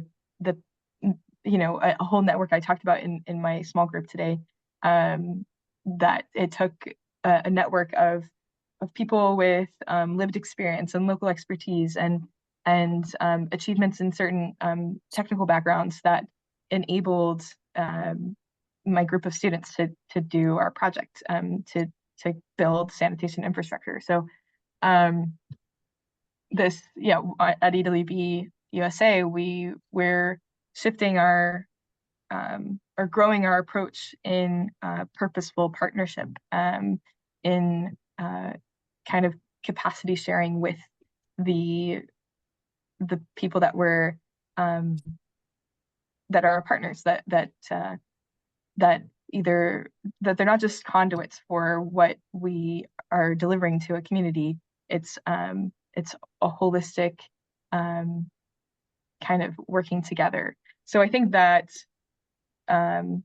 yeah, those two things, empathy um, and partnership, are kind of essential in how we can and should grow in approaching engineering.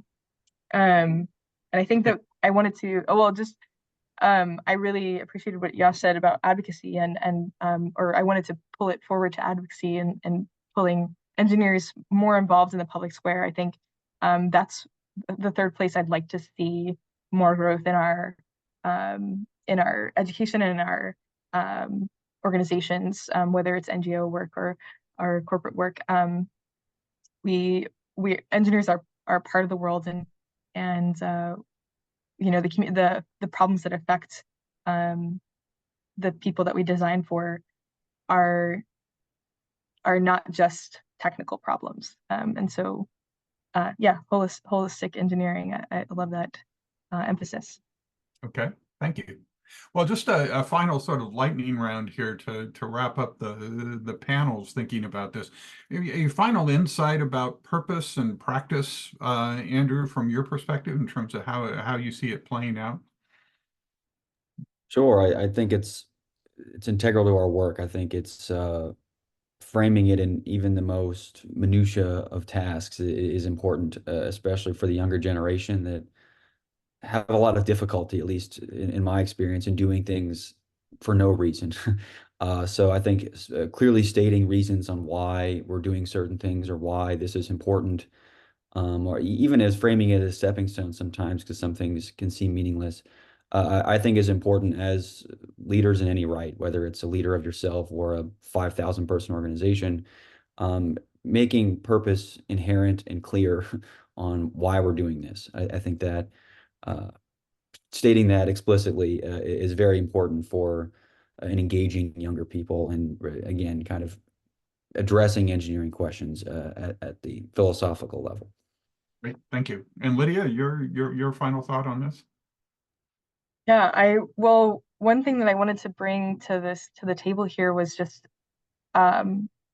we need to change how we view ourselves as engineers. And my last point, I touched on that, like we're part of this world, and we have a voice and power, not be legitimized by our engineering work and education, but that has ramifications beyond that. So I think that if we in the professional world begin to view ourselves as active participants and contributors to not just technical problems but society, I think that students that perception of engineering it will draw more, like it will change and it'll draw more students. So I think engineers getting involved in global challenges and speaking out, using our witness will be instrumental. Great. Yeah, I like that phrase, using our witness to do that. Yash, your comment as we wrap up? I think something that there's a lot of studies. So diversity, equity, inclusion work has a group of studies that are all about what does an engineer look like, or what does a computer scientist look like. And often like children draw like people with like tools or with a computer, or they might draw a man often, or there's like a lot of research being done. And a lot of the work that comes after that has been about changing that image, I think, to broaden participation in engineering. But you said the word purpose and practice, and that image change does not constitute of both of them, because people don't draw engineers based on what if the engineer is doing something. Like that picture only has the person. It doesn't have the background or the verb or action. And I think if we can change that verb action part of like what is an ideal engineer supposed to do, like is the best civil engineer the one that built Eiffel Tower? Like, is that the goal of engineer, like a civil engineer? Or is the best computer science engineer the one who made OpenAI? Is that the best software engineer? And I think those are not the correct answers now. And I think we need to ask ourselves, what are we making our engineers for? Because education, I think, originally was made to make good citizens, but at some point we started to make education started to fill the role of like making employees. So we need to ask ourselves, what are we making new engineers for? Because we're not making engineers for a job or to create object that doesn't have impact. Great.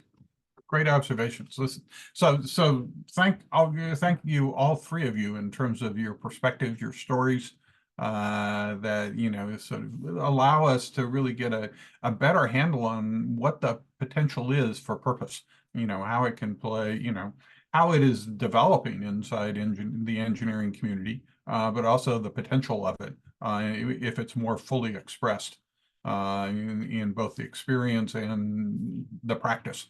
In terms of what people are doing. Now, to get another perspective about that, we wanted to have our next provocateur speak to it from a perspective that comes from a consulting engineering company. And Anita Cobb is with us from Mead and Hunt. She is the market leader for aviation equity strategies at Mead and Hunt, with a focus on creating equity-based programming and training for professionals in transportation, architecture, water resources, and many other segments of the engineering community. And Mead and Hunt, just and Anita can add to this, is about a 1,200 person engineering, architectural, and planning firm that has around 40 offices around the nation. So with that, Anita, you know, give you the mantle here to sort of share your thoughts about purpose and how it shows up in the private sector. Absolutely. Thank you so much. Just want to make sure you can see my screen okay. Yes. Awesome. Thank you so much for having me today. It's definitely an honor to be able to present with such esteemed colleagues that are very so passionate about the way that we can make changes in the industry. Again, my name is Anita Cobb, and I work for Mead and Hunt, an architecture, engineering, and construction firm based out of Madison, Wisconsin. I proudly serve as our market leader for aviation equity strategies, but also equity strategies across all of the disciplines that we serve. So just as the last students were speaking to it, we talk about human-centered solutions for inclusive engagement planning and engineering, as well as design. And I'm very proudly based out of our Lansing, Michigan office, and I've been in this industry for 7 years now. So today I'm very excited to talk to you about how a purpose-driven organization is able to accomplish some optimized work outcomes when it comes to the projects that they pursue. I think it's important to look at this from that who, what, when, where, why, and how in order for us to set a foundation. And I'll use my firm as an example of how we were able to turn this ethos into energy for the industry. So the first thing that's essential for coming into a purpose-driven practice is to really understand who you're serving and how you want to show up for them. The illustration that you see here is one that I worked on with a group that I am a board member for. It's called the Open Architecture Collaborative. We're actually a group of professionals that aims to build capacity with communities that are experiencing systemic racism and marginalization. So we understand that as practitioners that we're at the center of the strategy, and we look at community impact and ways that we can make sure that we are not causing further harm. We use our knowledge and our efforts to shape the individual communities that make up our society, because we understand that many practitioners, especially those that are entering the industry, like those last professionals we just talked to, they really appreciate and advocate for a purpose behind their work because they know that their efforts have such a powerful impact on other people's lives. And for the communities that we serve, it's important to have people who have a heart for the community be the ones that will be the ones showing up for the front lines. So once you know how to define the impacts and who is impacted by your purpose-driven work, you have to set up a strategy that aligns with the efforts that are going to be used to optimize outcomes. My mom always said you have to plan to work and work to plan. So one of the ways that Mead and Hunt shows up for this challenge is actually to work with the Engineering Change Lab. And we found Darshan Karwa, who helped us to come up with some programming. He's a professor at Arizona State University. He was able to help us come up with a training course that helped teach our staff how to do our work through an environmental justice lens. And it was really cool. It was a project, a course called Project Confluence, and it was truly able to catapult our firm's equity initiatives way into another orbit. We got very familiar with using our professional discernment to be able to make decisions for communities, which is so, so important, because it's not just about what you learn in school, it's about how you use your heart to be able to impact the work that you're doing. The class was so invaluable, and it was definitely a conduit to having a deeper understanding of how to combine a data-driven approach with team collaboration in order to create just and empowered communities. So the lesson here is that if you have a purpose-driven mission, you have to make sure that you understand which skills that you bring to the table and find a way to supplement those talents with those that can help you deepen your approach, such as those in academia. Because we really feel that if you want to have purpose-driven work, we have to look at it as if the learning is a synergistic growth process for all of the talent that is impacted on the team. So next, it's important to note that if you don't plant the seed as far as the purpose of a project, then you won't be able to watch it grow and see what exactly it is that purpose is meant to come to fruition with the work that you're doing. There's a dual responsibility between the client to provide a clear directive that's focused on said purpose, and the practitioner also has a duty in that too, because they have to understand how to make their desires and their ability to impact change an essential part of the work that they are going to perform.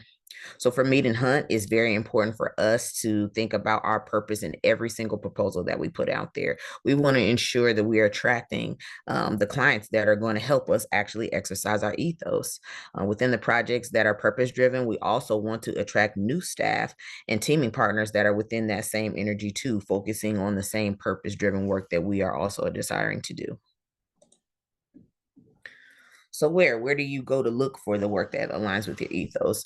Right now, it's kind of a cool time to be alive if you're an equity practitioner or anybody just trying to do purpose-driven work, because there are so many amazing opportunities that are popping up all over the place that help all of the people that are in the same ideology find ways to give their talents to the industry and the work that's meant to design out marginalization. So the fact that we're even all here today is a testimony to the fact that we all have some type of purpose-driven activities as practitioners. And there are going to be times where we organically gravitate towards each other in situations like this. But as we dig into the spaces where we can find each other, it can be through various levels of like educational institutions. We could be actively seeking the RFPs for clients that are interested in our purpose-driven type work. And there are lots of industry organizations out there that exist to give collaborative spaces. I can give a bunch that are stemmed in aviation, but I mean, you name it, there are DEI programs and others that are in a lot of the industry-facing organizations that allow us to be able to have a collaborative space. And I know I've also had some success from engineering relationships that help us look at places where, you know, space and resources are sometimes limited when we think about how to fit our purpose into work. That's where like things like grant work come into place. There are initiatives that are literally carved out to make sure that you can be accountable to the work that needs to be done. You just have to look for what moves you. And as Lydia stated earlier, it's so important to think about any initiatives that actually allow you to advocate with the people that you're trying to impact versus advocating for them, because we don't have their lived experience. We want to make sure that we're actually being accountable to what it is that people need out of the industry. So having a well-rounded team that is diverse allows us to make sure that we're putting our energy in the right place. So this why is also something I probably should have started with, but just because of the way that I had these ordered, I think that it fits well here, because you should definitely look at an ethos as the way a group looks at what is highly valued. And that is why purpose-driven work is so important, to have a group of people who come together with the same understanding of what is important. It is so critical to have a purpose that drive the efforts that enhance the world around us. Because I found this interesting article from Psychology Today that shows that, that shows that we are in for some soul searching when it comes down to what motivates us to perform on our work. When society is driven towards things like declining communities, intentional marginalization, losing the meaning of our very existence and being so heavily focused on the culture of money, it's so easy to see how just doing the right thing can be such a challenge. But the hope is that people who will unapologetically lean into their purpose will be able to have a foundation of taking care of people, so that when you plan, engineer, and design, you can do so unapologetically without the distraction of the other things that are seemingly taking away from how we get purpose-driven work done. So now I want to talk about how Media Hunt answered the challenge. And I'm so proud because our firm literally puts the ethos in our front of our policy by saying that we take care of people, we do the right thing, and we do what makes sense. From orientation all the way to retirement, you're going to hear this message constantly, and you keep growing into new strategies that help empower employees to be able to keep pushing the envelope of what's possible. We are so excited as a firm to be able to have intentional practices that have always allowed us to embrace the types of backgrounds that each individual has and explore ways that we can optimize outcomes that for people that have similar lived experiences to the things that we've seen and we would love to be able to change. So it's very important for us to shape the future of society by putting people first. And that means that we're going to create goals that work towards things like universal access and user experience. And we practice this through prioritizing diversity on our project teams. We want as many different people with different perspectives so that we're not operating in a vacuum. We also want to make sure that we're inclusive in our planning processes. And we want to start with an understanding that we're all at the table with a social justice and an environmental justice lens, so that our best practices are truly the foundation in how we make sure we're putting people first in our engineering and planning exercises. So what we did as a firm is create this role of an equity strategist. It really gives that purpose driving a actual title and a place to live.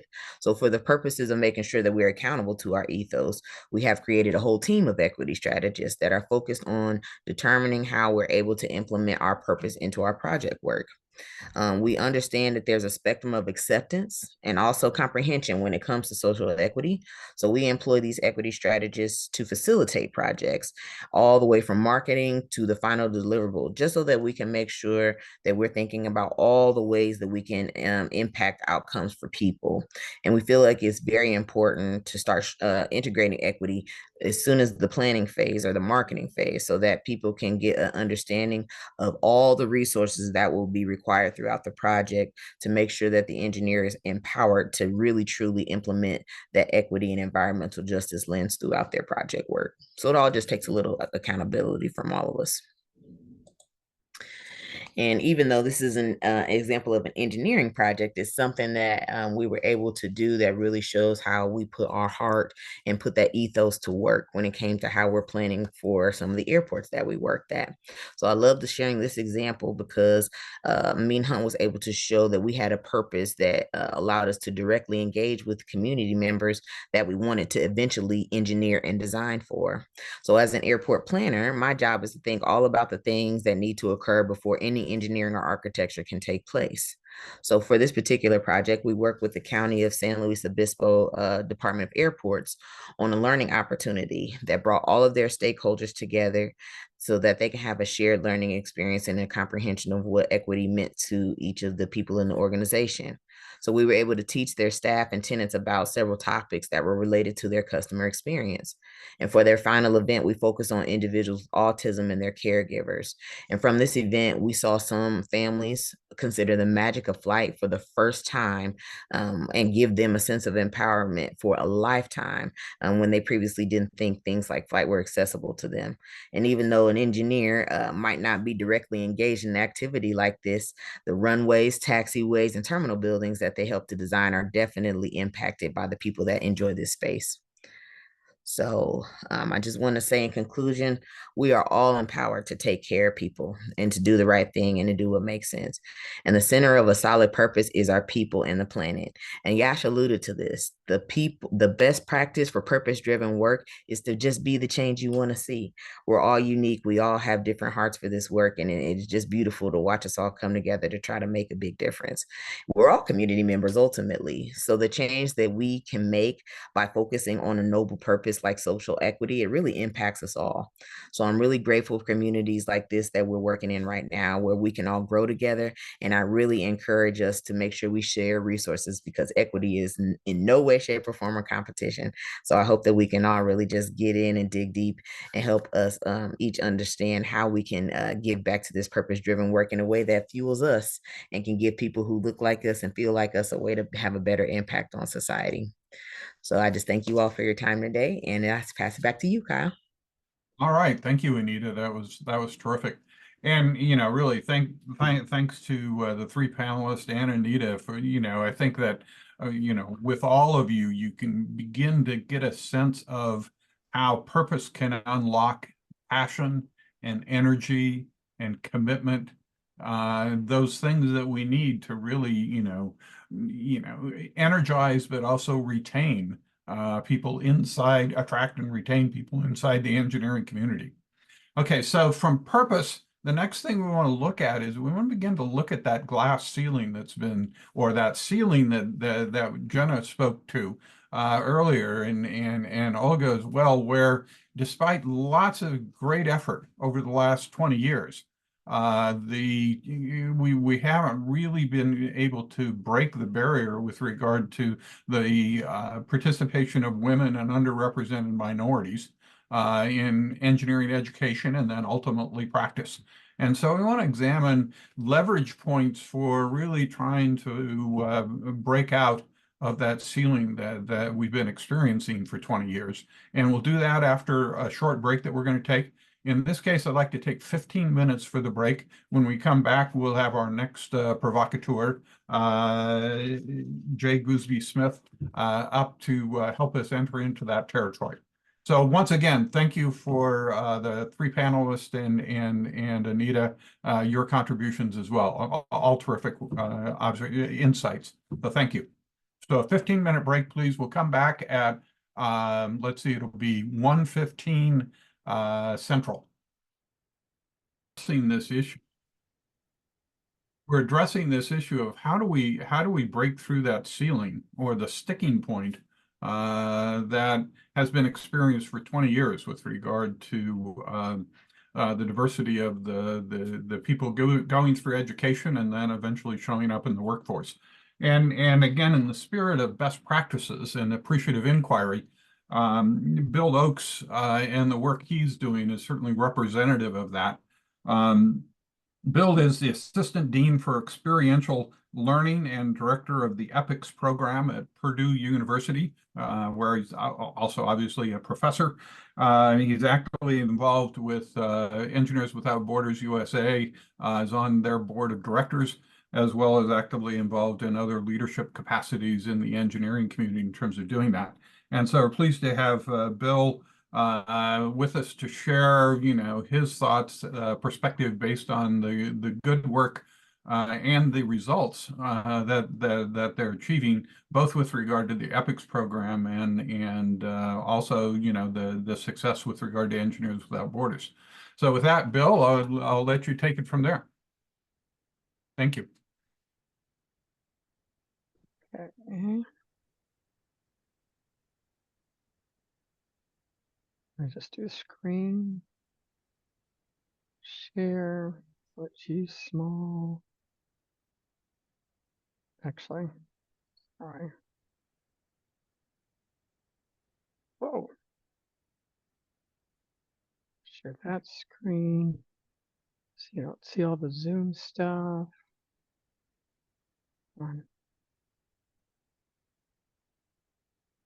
Can you see the slides? What I just did? Yes. Okay. Very excited to be part of this. I got to tell you, it was a very reflective experience for me doing this, because when we're talking about the issues we faced, it got me thinking back kind of a little bit about my story. So I was worked in two big companies, Procter & Gamble. I did like that so much. I went back to school, got my master's, went to work for GE Aviation. Both of them were in Cincinnati, Ohio.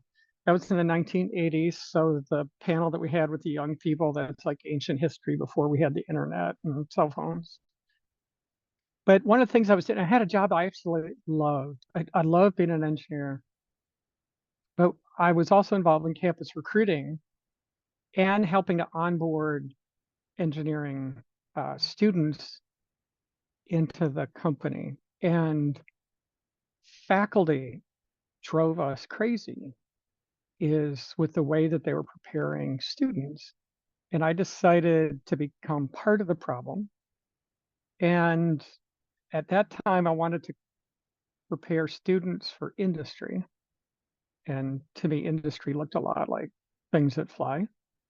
And also address challenges in engineering education. I mean, you know, as a company, we believed in diversity, and the number of women, students of color, there weren't enough. We were fighting over them. I was like, okay, there got to be ways to address these things. And then I started to look at, okay, 32 years ago, which made me feel really old when I left industry. What are the issues today? And they're the same basic problems. And I got looking at some of the progress that we made. But for my journey, there were two things that impacted me. So I joined a department which at the time was called freshman engineering, and it was a teaching focused position at Purdue University, which is Purdue's a research focused place. And I was part of the group that created the first school of engineering education actually in the world. And I got exposed to what educational research was and discovered that there's a lot of work that had already been done. I also got assigned to the EPICS program. So I started, while I was getting my PhD at Purdue, EPICS was created in electrical and computer engineering. And it didn't do the kinds of work that I thought were real engineering, because we often didn't build things that fly. Pictures here are actually a sailboat that was designed for a summer camp. This is a totally inclusive summer camp for children with disabilities. Interestingly, the chief engineer of GE Aviation was touring our labs about 10 years ago and saw the sailboat and wanted to hire the biomedical engineering students working on that sailboat, even though I knew GE didn't hire biomedical engineers for aerospace. And the EPICS experience has really turned my view of engineering education upside down, because like with the student panel when they were talking, you know, that idea of purpose is actually engaging students in meeting real needs for underserved people, prepare students for industry. So I have not given up the original reasons that I joined academia. I just added to them.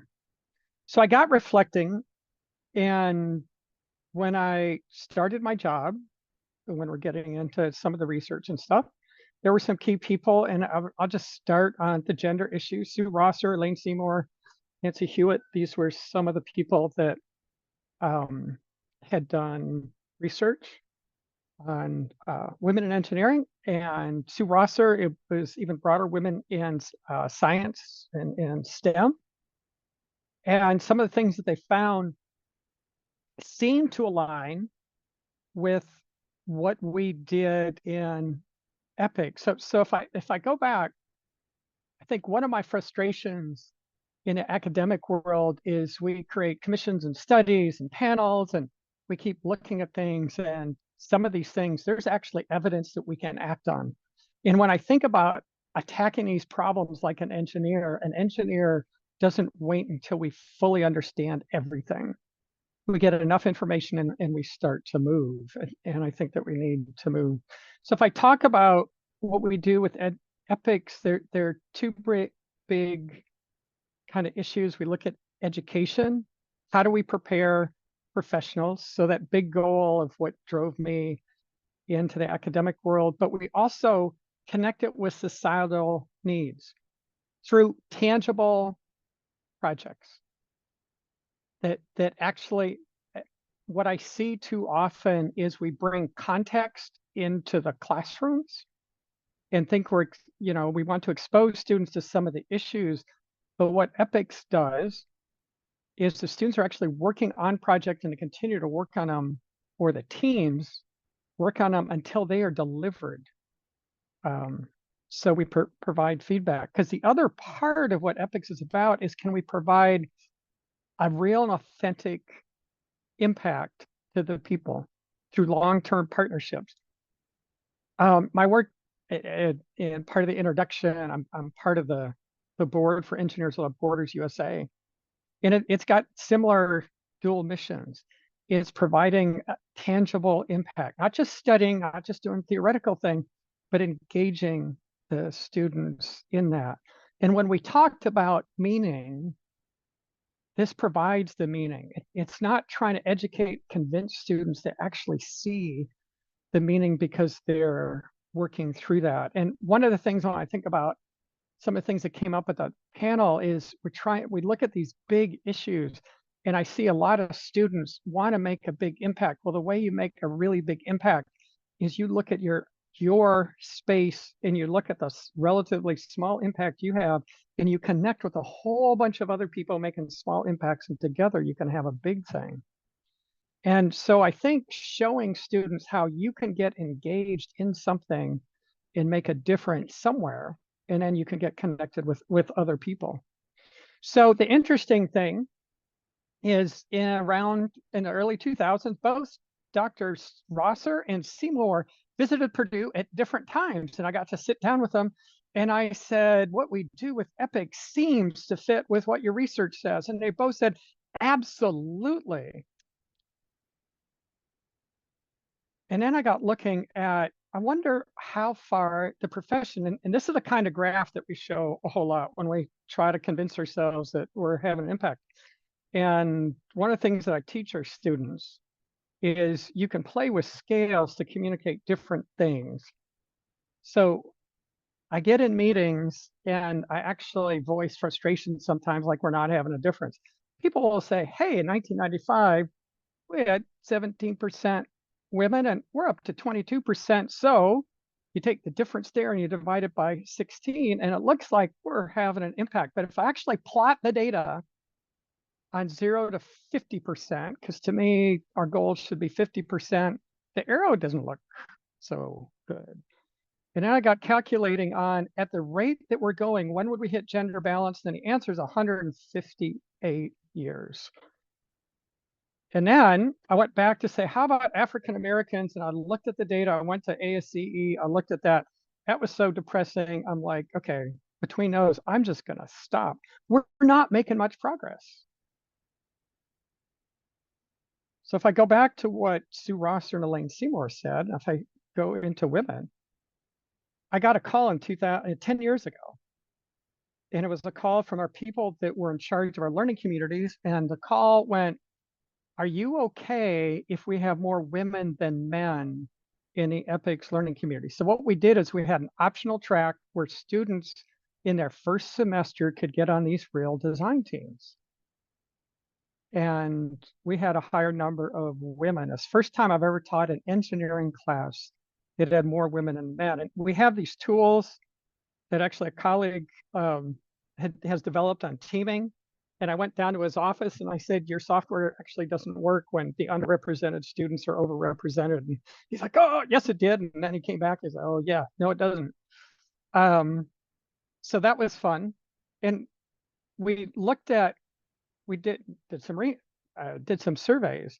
And what really came out is the women were drawn, they wanted engineering experience, just like the guys. But the opportunity to get that engineering experience with something that mattered popped up much higher over with the women. Now, the demand for this class has increased. Now we're up to 360, and we're not majority female. We're only at 43%. My staff teases me because we hit 43%. And I'm like, okay, what are we going to do to get that higher? And he said, most people that run engineering programs are happy with the 43%. But we ought to be looking at the standard should compare where we're at with whatever demographic group with where we want to get. And that's part of, Jenna talked about the enrollment cliff that's got everybody freaked out and stuff. there are a whole lot of students we're missing that we could bring in. Now, it's something that we've done for quite a while. And honestly, we're still playing in this space because, and I've been frustrated because I think there's a whole lot of money we're throwing at engineering outreach that isn't evidence-based, but it's a whole lot of engineers that said, oh, this is what I think we ought to do. What we've done in high schools and middle schools is gone to the schools and said, could you engage your students in identifying needs within their community and trying to develop solutions? So it's the exact same thing we're asking our university students to do. Now, I'm on record saying high school students can't do real engineering because they haven't paid college tuition. They haven't been exposed to boring lectures of engineering professors, and it's just not right. But we had graduates that started the first high school. We said, sure, we'll give you some money, but we don't think it's going to work. 2 years later, I had to go down to the school and apologize because they'd filed for their first patent.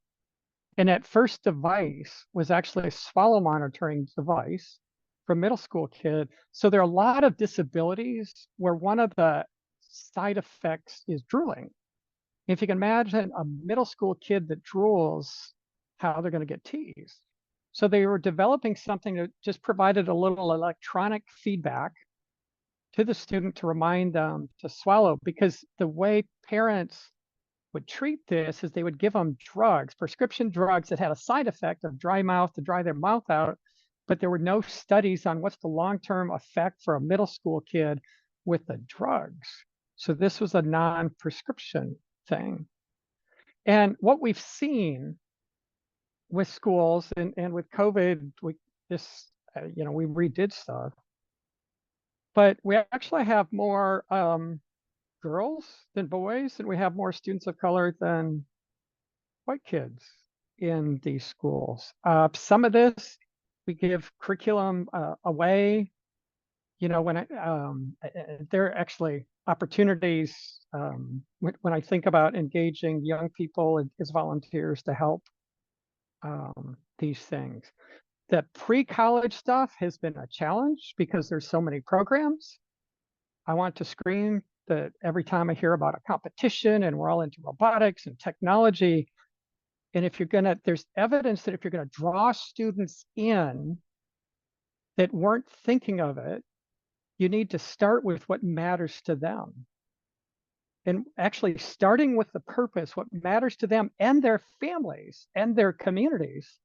And then see, can we start to develop solutions? So whether they come into engineering or not, we're working with them to say you can be part of solutions into the community. I would also say, you started this whole session when we're talking about the one planet and sustainability. When you look at the UN Sustainable Development Goals, they involve the environment, they involve economics, they involve people. And so you're really looking at how do you meet needs of people, and the majority of work is what we're doing in this work in some way providing a tangible benefit. Now, I started my talk saying I wanted to prepare students from industry. So one of the questions is, do these kinds of projects actually prepare you for industry? So we've been doing EPICS for 28 years. About 8 years ago, when we were 20 years old, we went and surveyed alumni. We had between 500-600 alumni respond. And if you saw, 3/4 talked about the EPICS class benefiting their professional competency, almost as similar their perspectives about engineering. So these are practicing professionals that talked about their experience in the community project, gave them an experience that once they got out in the industry, they go, wait, I've seen this before. Now, the other thing that came out of the data was the students didn't believe that the project that they were doing was going to help them out in industry until they got there and they realized, whoa, I know how to work with a client. I know how to bring a team together. I know how to develop a real solution. And there were all kinds of examples in the data that talked about how that translated. So the work that we do is an and. It is preparing students for more traditional careers, and it's meeting community needs, and it's providing that purpose, and it's attracting more diverse students. Now, what we did with EPICS is all these students came out of the Purdue program. So we looked at Engineers Without Borders last year. EWB is like 200 institutions nationally. So we did a survey of alums. Interestingly, we did it about the 20th anniversary of EWB. So these are students, these are graduates that have been out 5, 10, 15, 20 years in industry, reflecting back.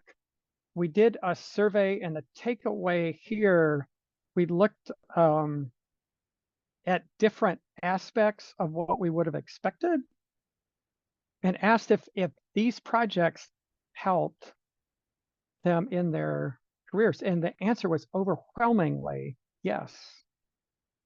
What came out of the data, and EWB is more than 40% female also.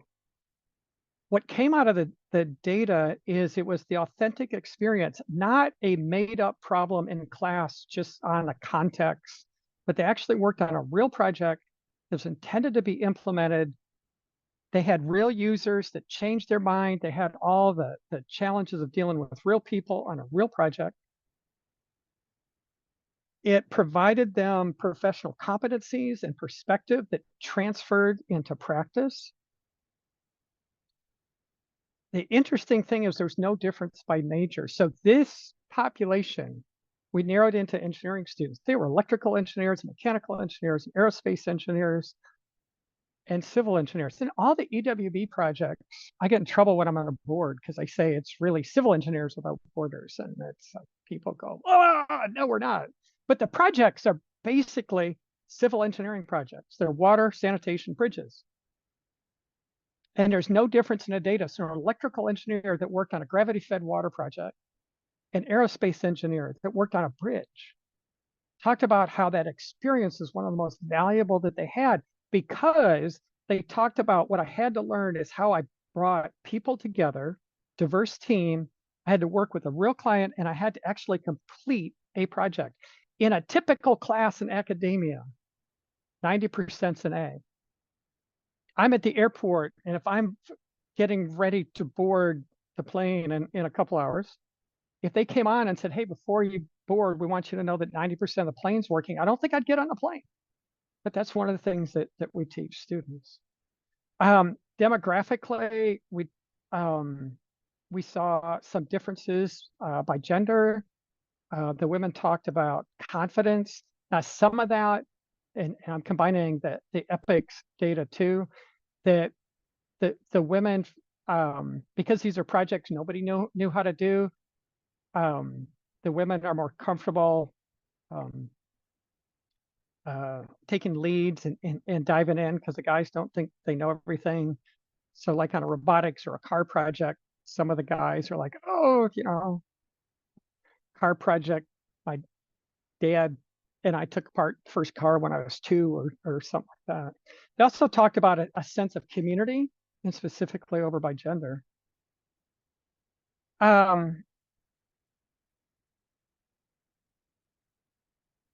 If I go back and I think of the things that we're doing and the issues that we have in higher education, there are things at our disposal that we could actually implement. We don't have to wait for the studies and the commissions and the other things. And I think community engaged learning is one of them.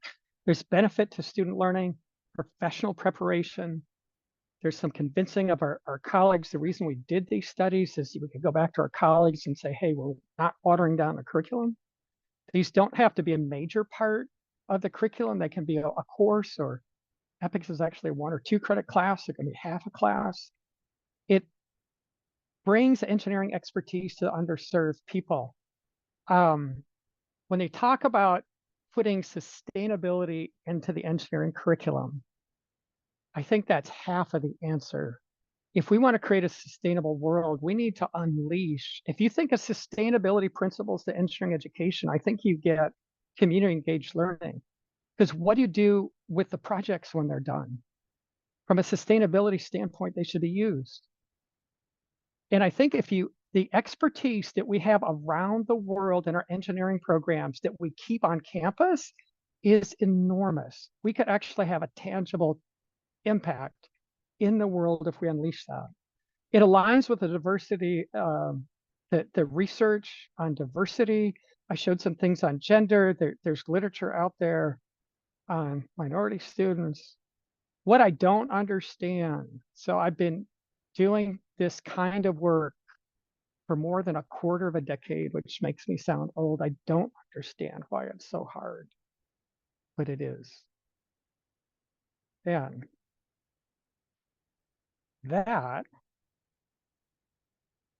is what I had to throw into the discussions.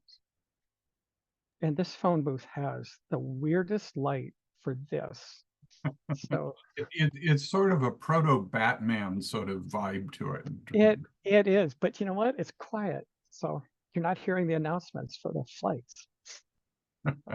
Well, you know, thanks, Bill, for that. One thing, I mean, and this may be a restatement of this, but in our conversations leading up to this, the point of emphasis or the leverage point that seemed, you know, to me, you know, really significant was that notion of locally based community projects as something that really was a connector for people in the EPICS program, but I think also expressed in Engineers Without Borders.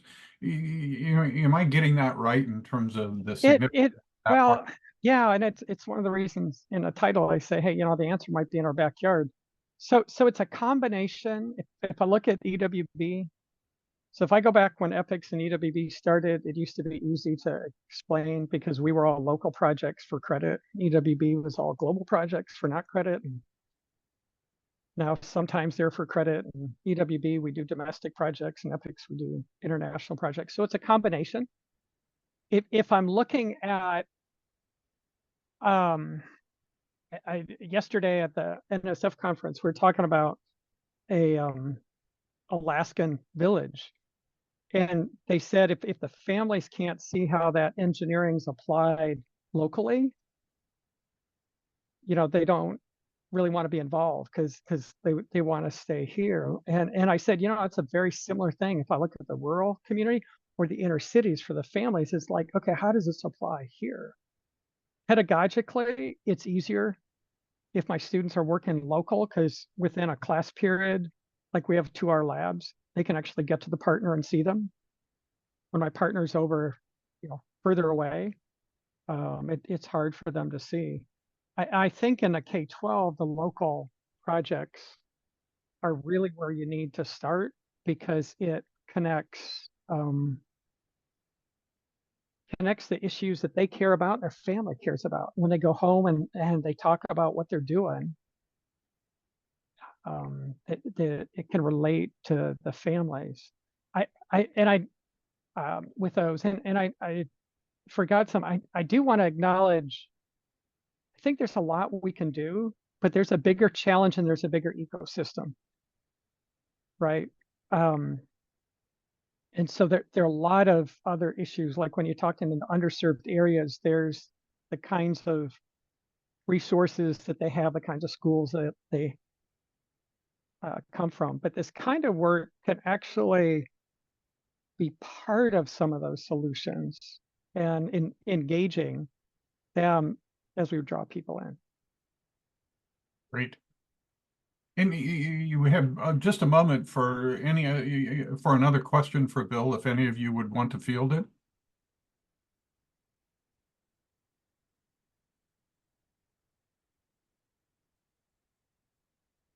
Nobody cared. Oh, no. Awkward. Okay, well, let me do this. We're ready to sort of move to our next speaker, but I need to check in with her. So if this is easy to do if you're in person, but doing a quick check-in while you're on the Zoom screen. So if you can give me 1 minute, if you can, I need to have a chat with Jay and see if we're set up for her talk right now. And so patience, and you can listen in while Jay and I have a little conversation. Jay, you're there. Lots of others sort of popping back on as they come back from that short break. So as we looked at this topic in terms of what are significant leverage points for dealing with the challenge of workforce in the future for the engineering community, and in particular the challenge of diversity, just as Bill was discussing it and as had come up by our previous provocateurs. One of the thoughts that we had is that that inclusion is a significant factor, how people feel included, or the inclusiveness of a culture with regard to helping break that ceiling that the engineering community has been experiencing, and getting to that place where we have a more diverse population inside both the educational experience, but also for practice afterwards. So to explore that notion, we're really pleased to have Jay Gooseby Smith with us. We've gotten to know Jay over the last year. She's been really central helping the Change Lab with its work with respect to the Engineering Equitable Communities initiative that we've been moving forward with. But more particularly, she's, a real thought leader with regard to inclusion and culture. Jay is the VP of Community Belonging and Chief Diversity Officer for Pepperdine University. She has her, PhD in organizational behavior, but also as an underachiever, she recently got her master's in divinity as well, just to add to her portfolio. She, actually has a connection to engineering. Started off in an engineering program and then switched to computer science and then to organizational behavior and development over her career. So a great sort of diverse experience and wealth of perspective that she brings with her to our talk today. So with that, I'm going to turn it over to Jay and let her sort of take the wheel here, looking at this issue of inclusion. Thank you. Well, thank you very much for that introduction. Are you able to see the slides? We are. Thank you, Jay. Great. So as I go into the agenda, a little bit about me. Originally, I did want to be a psychiatrist. However, I went into engineering. All of that is to say that I was very interested in how people function, very interested in why they do what they do. So, did the standardized test, tested well, went to Spelman College, which is part of the Atlanta University Center. So Atlanta University Center, North Carolina, A&T, NC State, they produce a good amount of engineers. And so we had a dual degree program where first you would do those initial GEs and low-level calculus and computer science stuff at the liberal arts school, and then you would do 2 years at the other school. And so academics were absolutely fine, but as Kyle said, after 3 internships in an engineering corporation, I decided I did not want to be a software engineer. And so I just kept the computer science degree and gradually tried to get out of that field.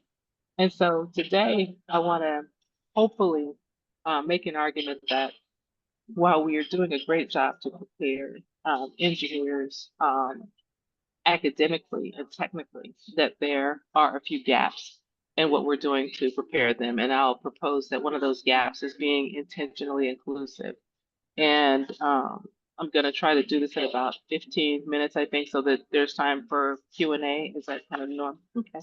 Yeah. So first of all, okay.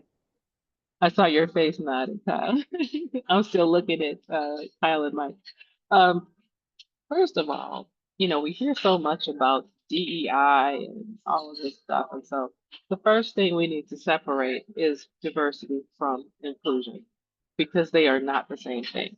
And people just tend to talk about them as if they're Laurel and Hardy, Abbott and Costello, you know.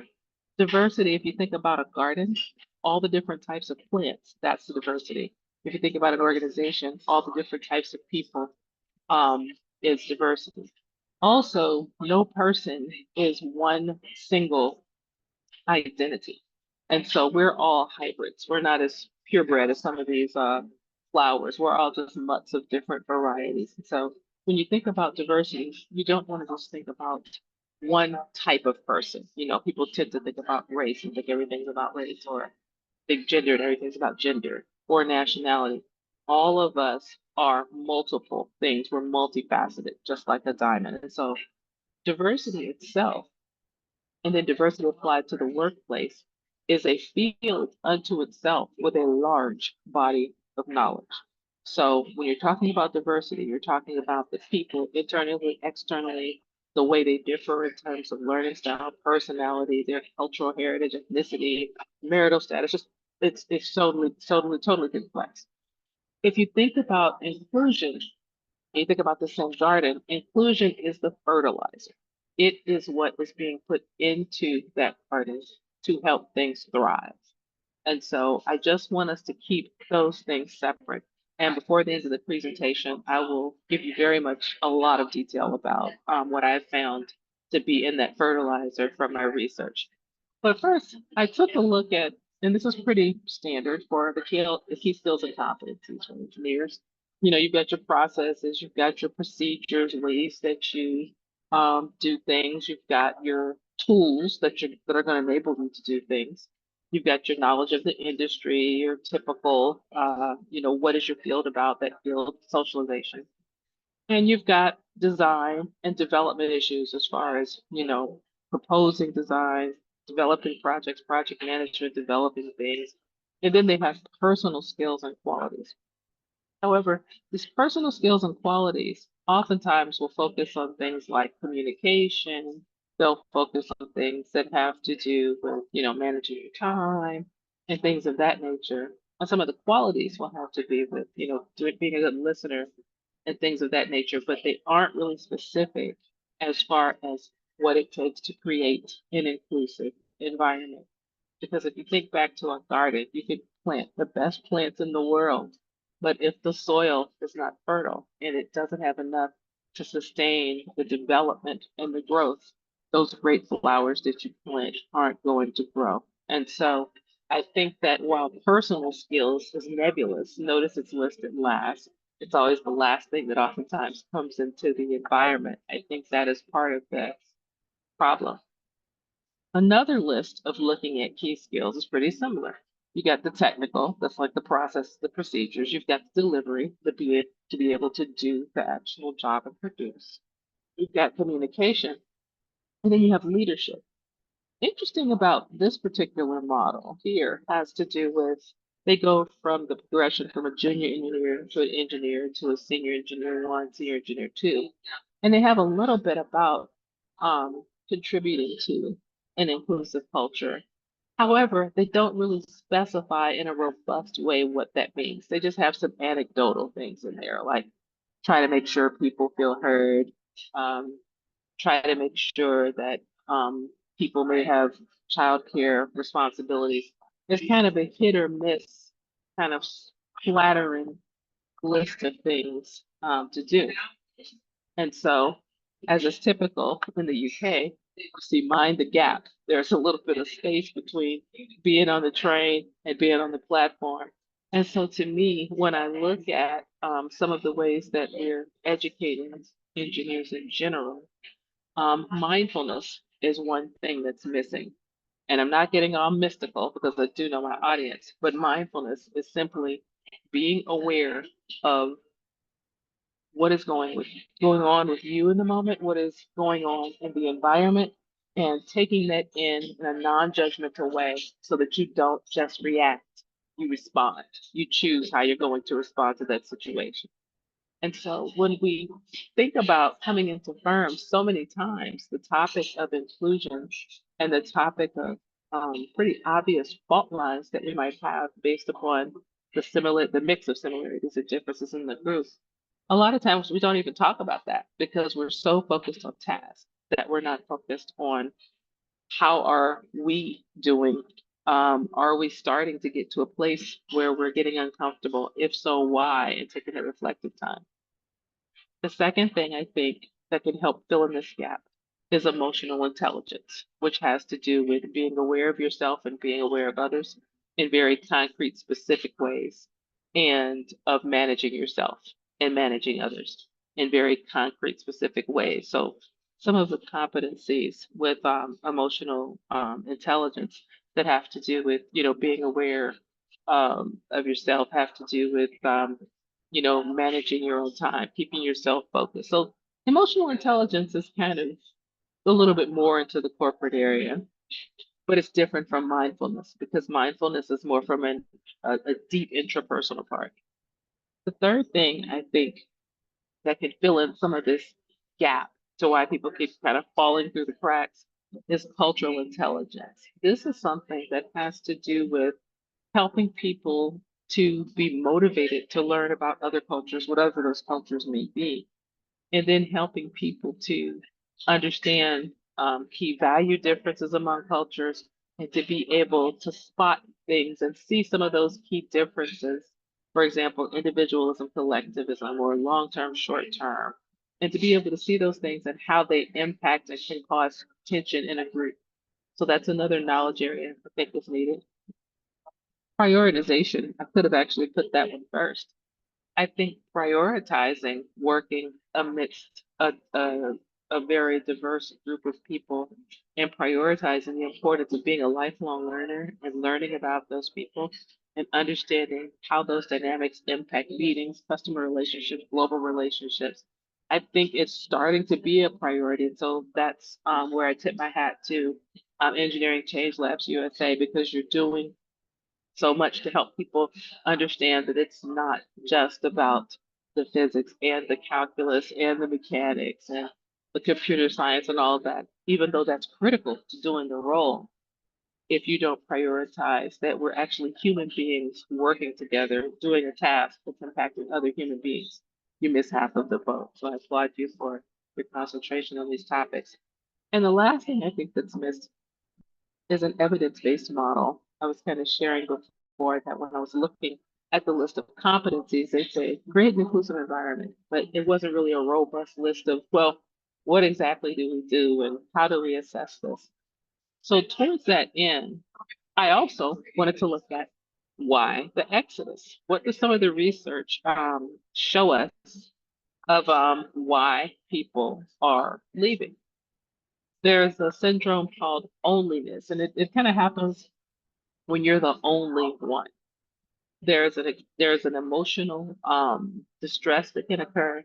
There's certainly an increased stress level that can occur because when you're the only one of anything, pick any demographic group, people are looking at you as the exemplar of that group.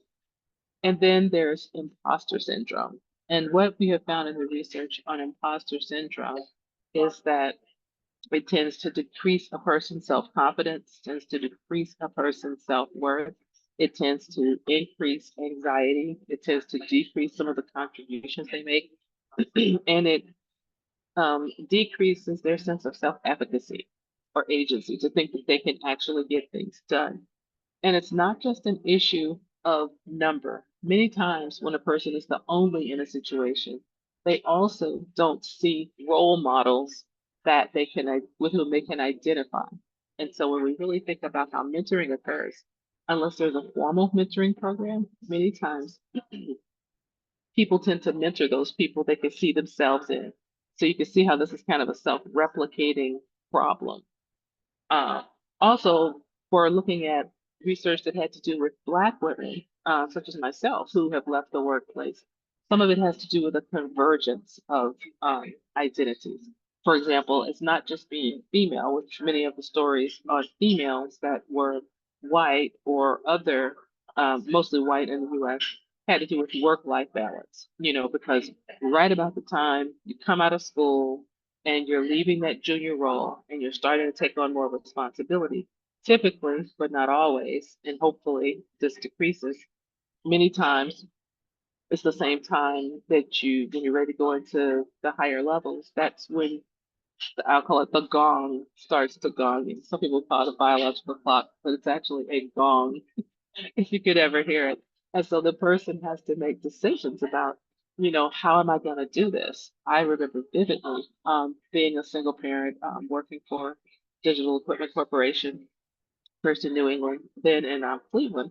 And I had left programming, but I was still a telecommunications analyst. And so pulling wires, connecting computers, doing backups, keeping data centers up and running. And I distinctly remember a night that a site went down. I was close to Twinsburg, Ohio.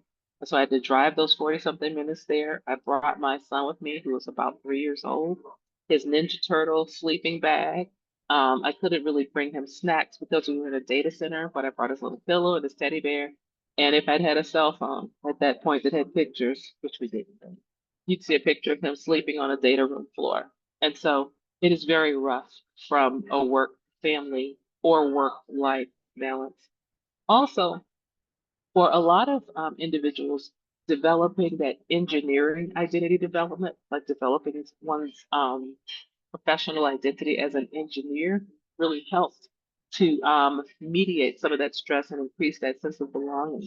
But what they found with research on Black women was that engineering identity development, though it was there, it was not strong enough to overcome the other aspects of being underrepresented in the workplace. And it's not just being underrepresented in the workplace in terms of numbers.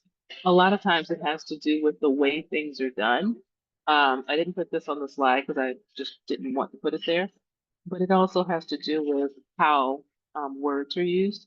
If you think back to different terms for things, you had the male plug, the female plug, you gotta get a gender bender to connect the two female plugs. Just the language of things was very, very gendered, as were the jokes, as were the comments. There have also been a lot of instances when one is the only female in an environment, regardless of race, that comments come up at their worst, sexual harassment. At the very least, it's just microaggressions, which are little death by 1,000 pinpricks. And so a lot of times the climate in organizations and the climate in schools, it's really not different in the research, what's keeping people in, and also the lack of inclusion. I was looking at some of the HBCU programs because it was only when I went and did my internship in a corporation in which I was the only one. When I was at my HBCU, I never felt any of these things. However, when you look at the HBCUs, North Carolina A&T, Atlanta University Center, almost all of these things that are listed here for the Exodus are moderated. There's not the sense of loneliness because there are people just like you who have done this, who are teaching you. Also, there's no issue of your identity conflicting with your environment because your identity is very similar to your environment. And while you're in this kind of a bubble, you're developing that engineering identity. The work-life balance is usually less of an issue in college because fewer students are dealing with this. However, and the lack of inclusion is often not a problem. I was looking, for example, at North Carolina A&T, which is a very, very large producer of Black engineers, and they had pretty robust diversity and inclusion programming, to specifically look at different cultures. They had lectures, they had people coming in, and many times those lectures were people that the students could engage with. And so I want to present to you intentional inclusion as a strategy, and I'm going to be winding up pretty quickly here. In my research, I've looked and you can see just how much, whether it's a university or a corporation, inclusion actually matters. As I said before, many people think that just planting a whole bunch of flowers is going to make everybody feel included. That's kind of like, oh, we're going to do cluster hires. You're going to hire 5 women this time, and that's going to increase inclusion. Not necessarily if the culture of the organization isn't inclusive, and if the practices and the leadership styles are not inclusive, it's not going to help.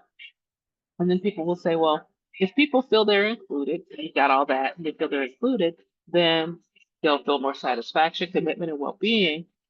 and they'll be more individually effective. But individual effectiveness doesn't necessarily translate to team effectiveness unless the people in the groups have teaming skills. I have seen in different engineering curricula more focus on teaming skills and helping people to be able to work in teams. However, resolving conflict is a skill that I don't see very often. And so that's another aspect of the gap, teaching people methodologies for how to resolve conflict. However, if you've got that in your team, the team's extremely effective. So that should make an effective college or corporation. Nope, you've got to have inclusive feedback processes. There's so many organizations that you just don't have the ability to give feedback of what's needed. So what I ended up doing is also looking at it psychologically. We all need to feel that we belong. We all need to feel a sense of inclusion. When we feel included, that's when we feel that we belong. So that's the link between inclusion and belonging. Inclusion is the condition, belonging is the experience. And so what I did in my research was worked with I just did this at Pepperdine. So I told people to look at a time when they felt most included, what happened, and what did others say. So I encourage you to think of this in your engineering firm. When was a time when you felt really included and really felt like you belonged? It could be something small, but I want you to think about something specific. And so that's a question that my co-author Josie Lindsay and I asked almost 7,000 people in three very large organizations, and we came up with 8 themes. I called the model Ubuntu inclusion. I don't know if any of you have ever heard of the term Ubuntu, but it's an African philosophy that says that people are interconnected within a community, and that this one will help one, and that our identities are interdependent, and that what I'm not going to do anything that's going to harm Kyle, because if I harm him, I harm myself. So that's kind of flies in the face of many engineering cultures, because they tend to be very individualistic. And so what makes people feel included is when we're part of a team. So these are the 8 big themes that I found. The first one is care. We're still human when we go to work. We're still human if we're techies. We're still human if we're introverts. We still need to know that somebody cares. That's things like thanking us, helping us professionally, giving me that copy of the updated manual that you know I need, that type of care, caring about what we think and feel, wanting to hear our opinions. Mentoring and coaching. There's a lot of recommendation for mentoring in engineering programs. However, the mentoring can't just be technical. It has to also deal with understanding kind of the lay of the land of the career, understanding the expectations, even down to what is professional dress. As I walk around college campuses, you know, what is professional dress, mentoring how to get ahead in your career. Trust. Many times you might have felt most included when somebody trusted you or when you were able to trust someone. So maybe someone trusted you with the key or trusted you with confidential information, or you were able to speak with someone that you had trust. Connection is feeling that human interconnectedness. It could be the feeling of a family, it could be the feeling of a team, it could be the feeling of it's when you're working together in that team and you're connected to your manager, you're connected to your leaders, you're connected to the importance of the project, you know how your part fits, and you're connected to a larger purpose. That sense of not feeling, it's the opposite of onlyness that the one researcher came up with. And then fairness. This issue comes up a lot when it comes to diversity, both fairness and trust. Because when you're the only one or one of few, or when you belong to a group that's typically stigmatized, people often will not trust what you say. Still to this day, with 4 degrees, I can say something to someone, and depending on who the person is, they just won't believe it. And then when they see that it occurs, they don't even remember that I said it. Fairness oftentimes happens in terms of salary, in terms of negotiating power, and even getting into the organization, your performance review. So we want to make sure as leaders that we spell out what the standards are and what it's going to take to get ahead and how that's going to be measured. Visibility reward. This one I just joke and say people love to celebrate together when they work hard, when that project is finally delivered, when test phase is finally over, when it's released to the customer, that celebration with the group and the team and getting that reward for doing a good job and being seen for doing a good job is hilarious. I like to say, how many times has your boss invited you into his or her office at 3 p.m. just to tell you what an excellent job you did on the last project? Usually when your boss calls you in the office, it's not that.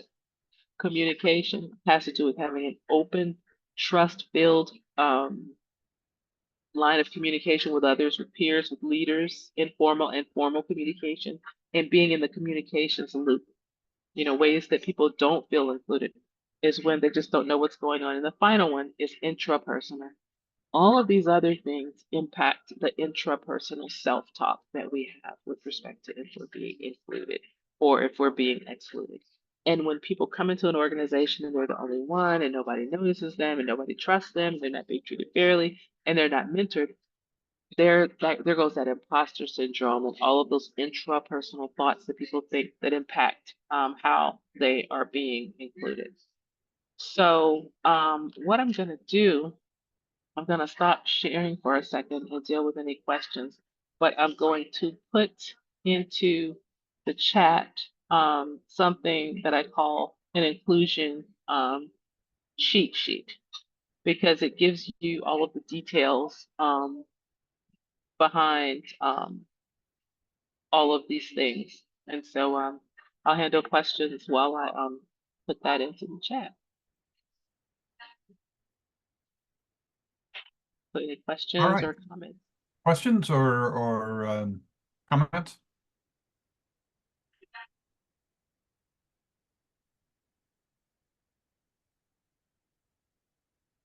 I always find it difficult on a Zoom session like this to generate questions. So much easier when you're in person to catch an eye and have that It happen. is. But what I put in the chat for you, on the front, you'll see that puzzle piece that I did. And there was, oops, I actually sent it just to Kyle. I didn't mean to do that. Okay. I'll send it to meeting group chat. And on the back of it, it has the specific behaviors that people mentioned in their stories over and over again that made them feel included. And what I like about this model is that it provides behavioral things that you could actually do. Like you could see how you could give someone some good advice or how you could help someone professionally. One of the things with connection had to do with sharing a meal together, you know, or connecting through fun. When people talked about those softball games they used to have, or a Scrabble game, or they went out for happy hour, or so there's some very tangible things that you can do. And that research was produced in the book that had the butterfly on it, and also different chapters and replicated on different populations, military populations, corporate populations, higher education, retail, banking, architecture, and an IT firm in Seattle. And so we're all human, and different things make different ones of us feel more included, but we're all human. And so people want to know that someone cares about their opinion. People want to have someone that's going to look out for them. So right. you can use a cheat sheet. Okay. So what I wanted to do actually was do a little exercise with people that give you a better taste of this Ubuntu, inclusion model that Jay is talking about.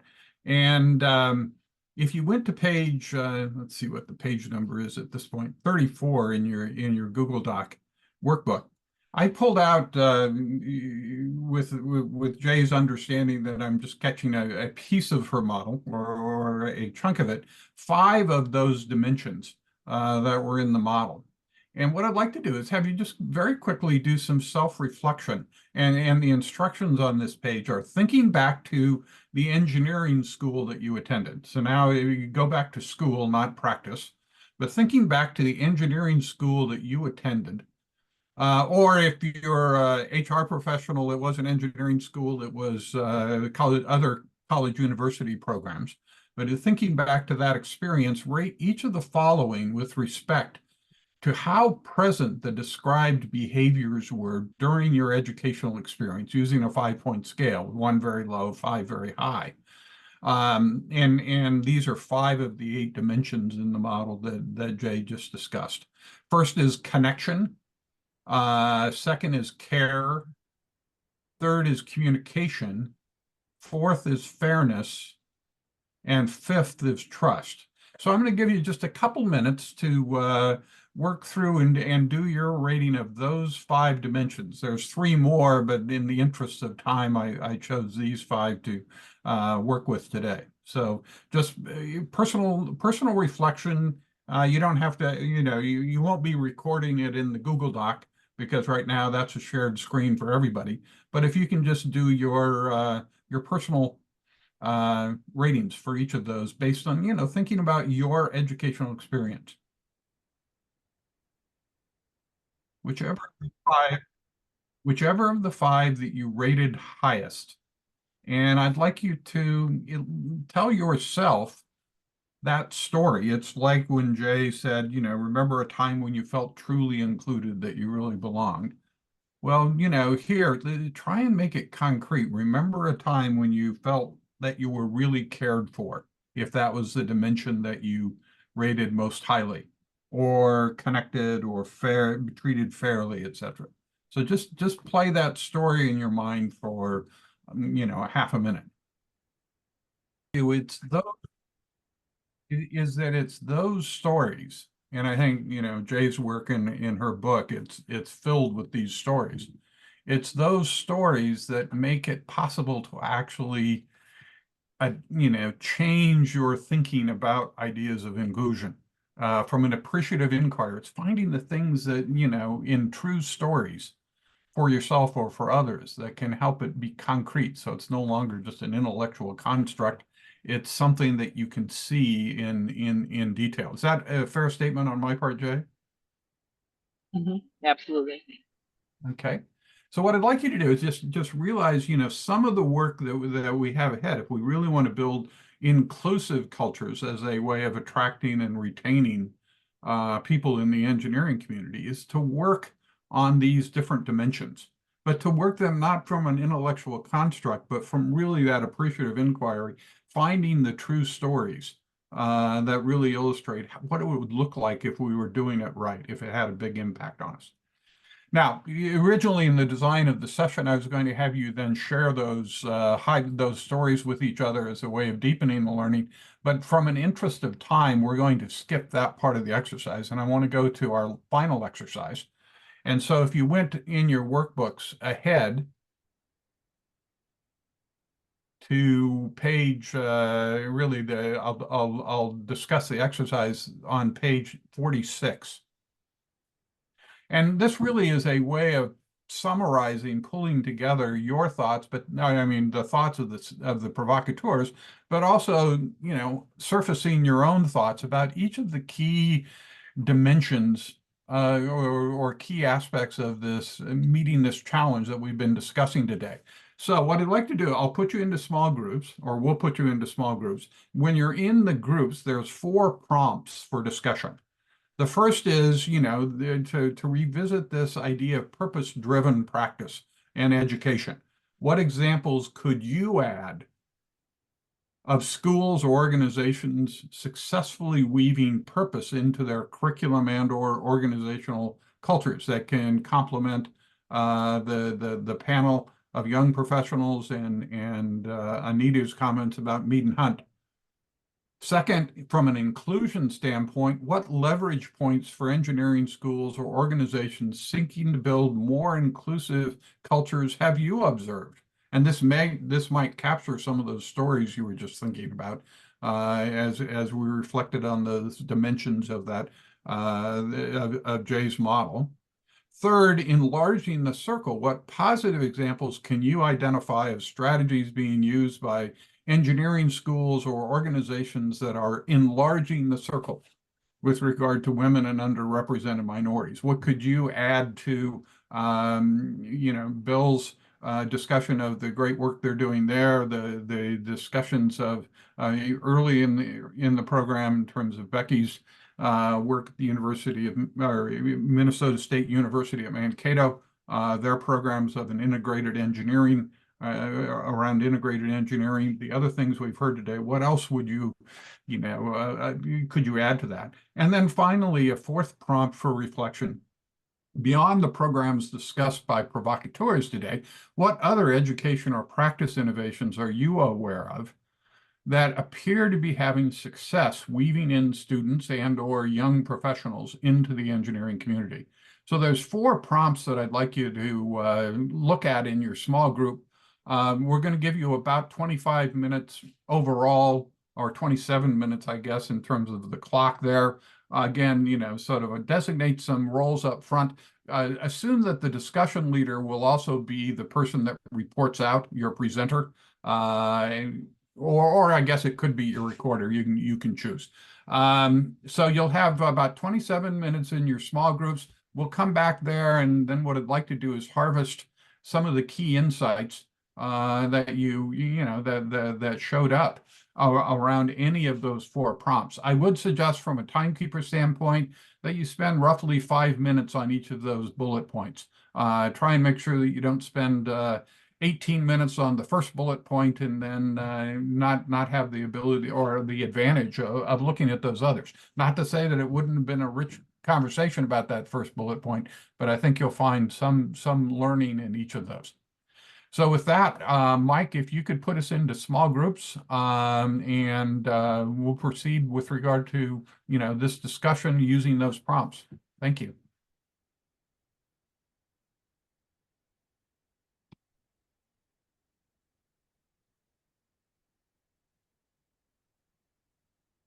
I use 6 rooms, Kyle.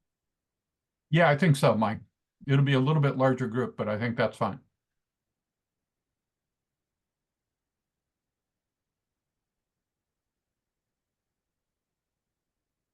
Up to you, Jay.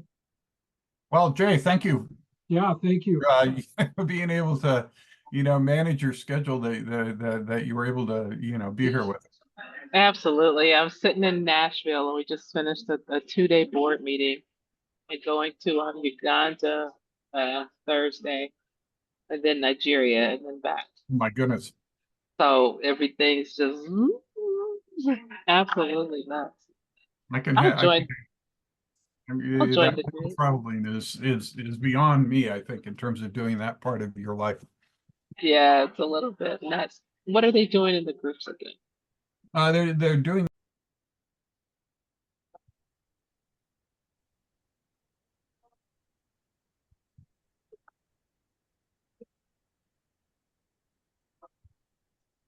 Okay, so it looked like we have everybody back, Mike.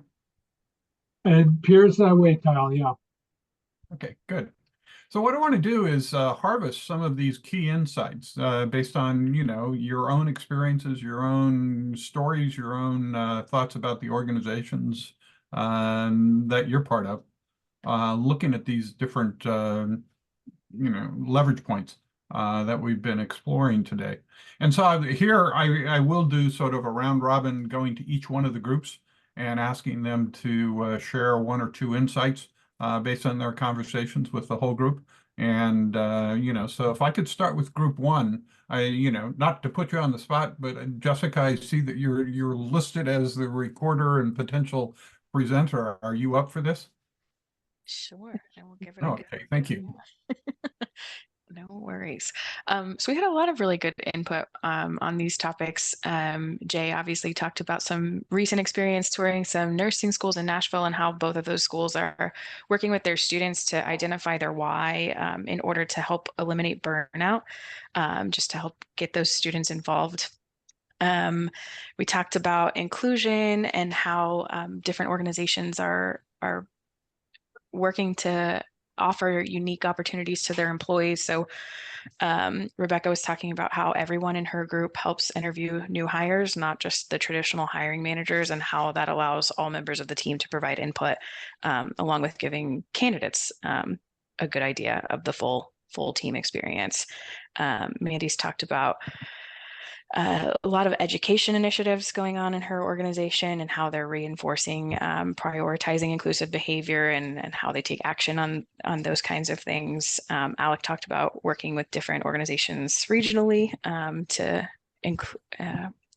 participate in inclusive programs and help students develop skills during the summer. So lots of fun things happening. All right.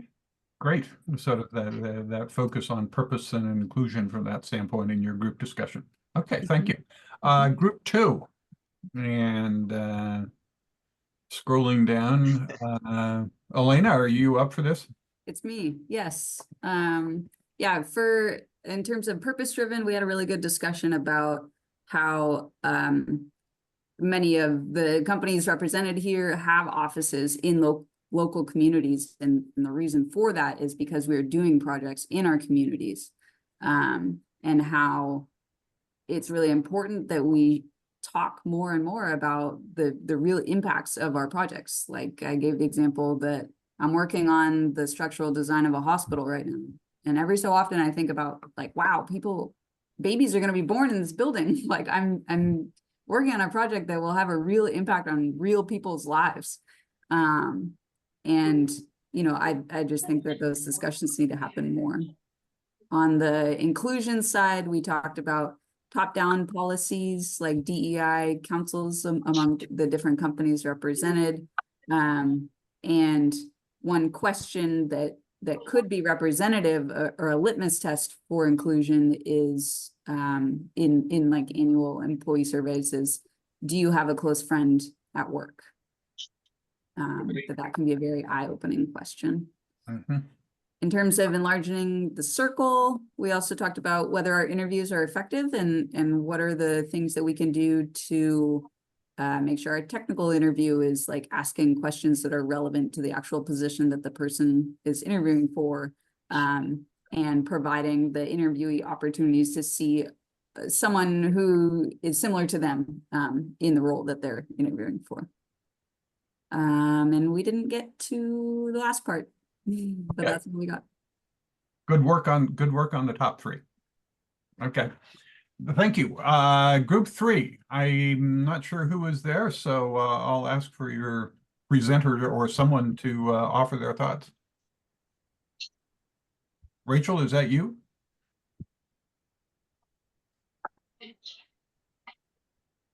Yeah, and you're muted right now, Rachel.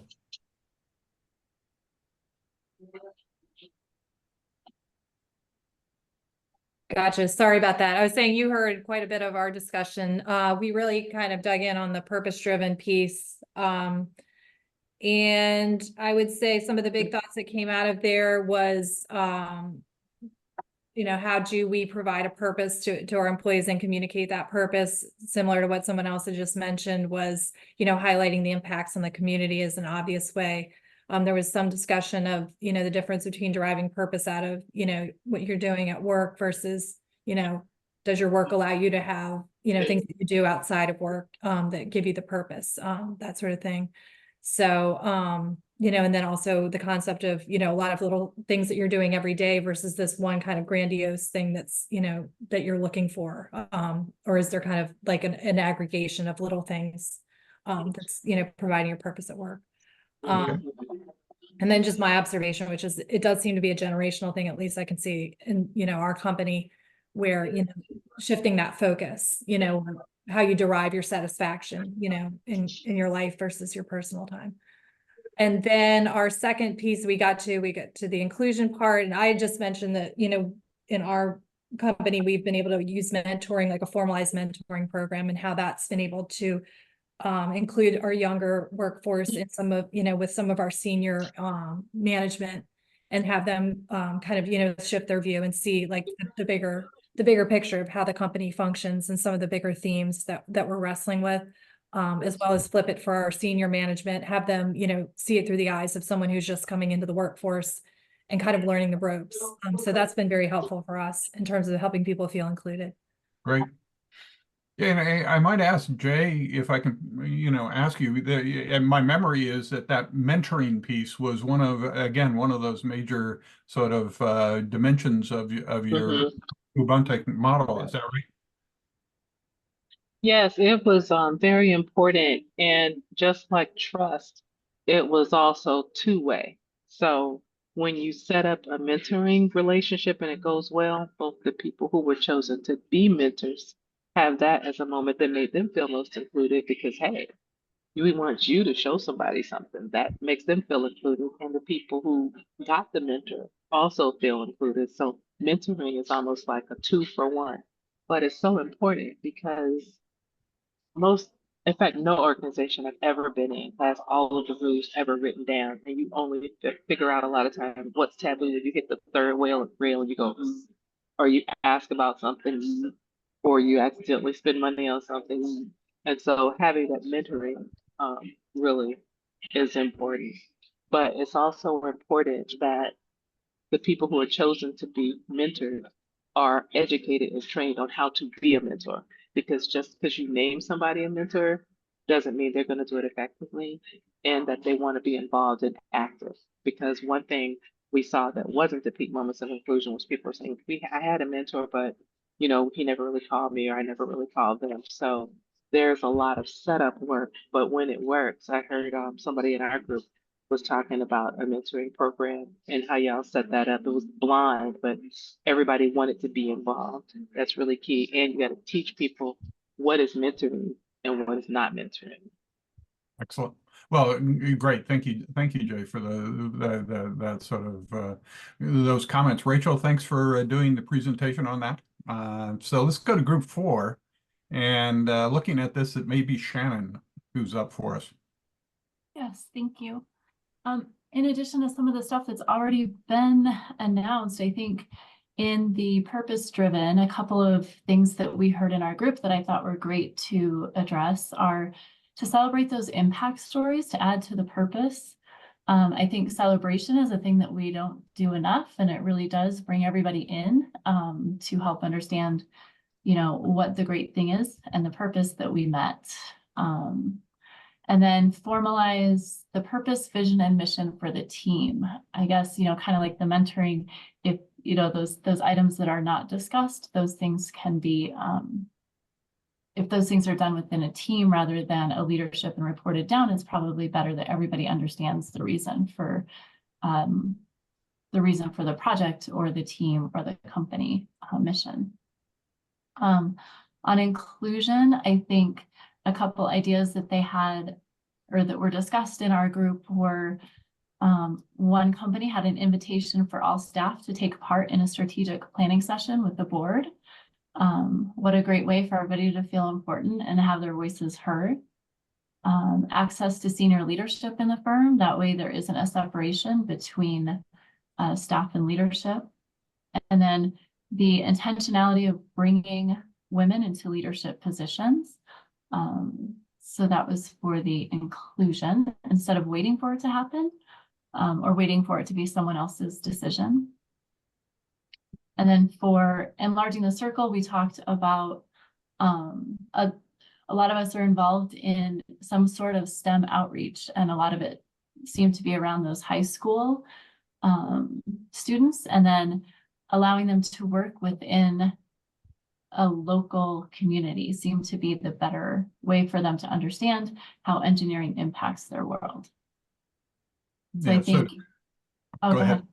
I was gonna say in general, bringing underrepresented groups in with intention and then connecting with their local communities seem to be our themes. Yeah, it seems that really, that local connection is of a piece with, what Bill was offering in terms of what they've discovered about their EPICS program and the effectiveness of that. So great, good observations. Appreciate it. Okay, so let's go to group 5 and don't know who Jackie, you're up for reporting. Thank you. I think I was going to report. Jackie took the notes. So. Oh, okay. I misinterpreted what I read there. Go ahead.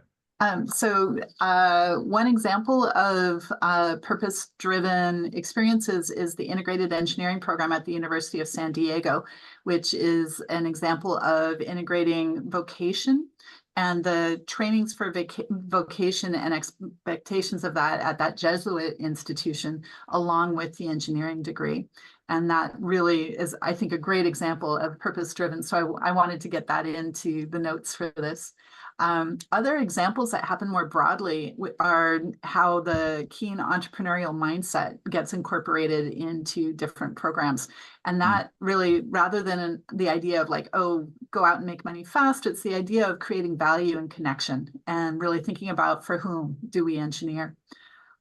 One of the things that came up in thinking about inclusion is the idea, and both in industry and academia, of looking at our named values and really doing the work to translate that into visible actions.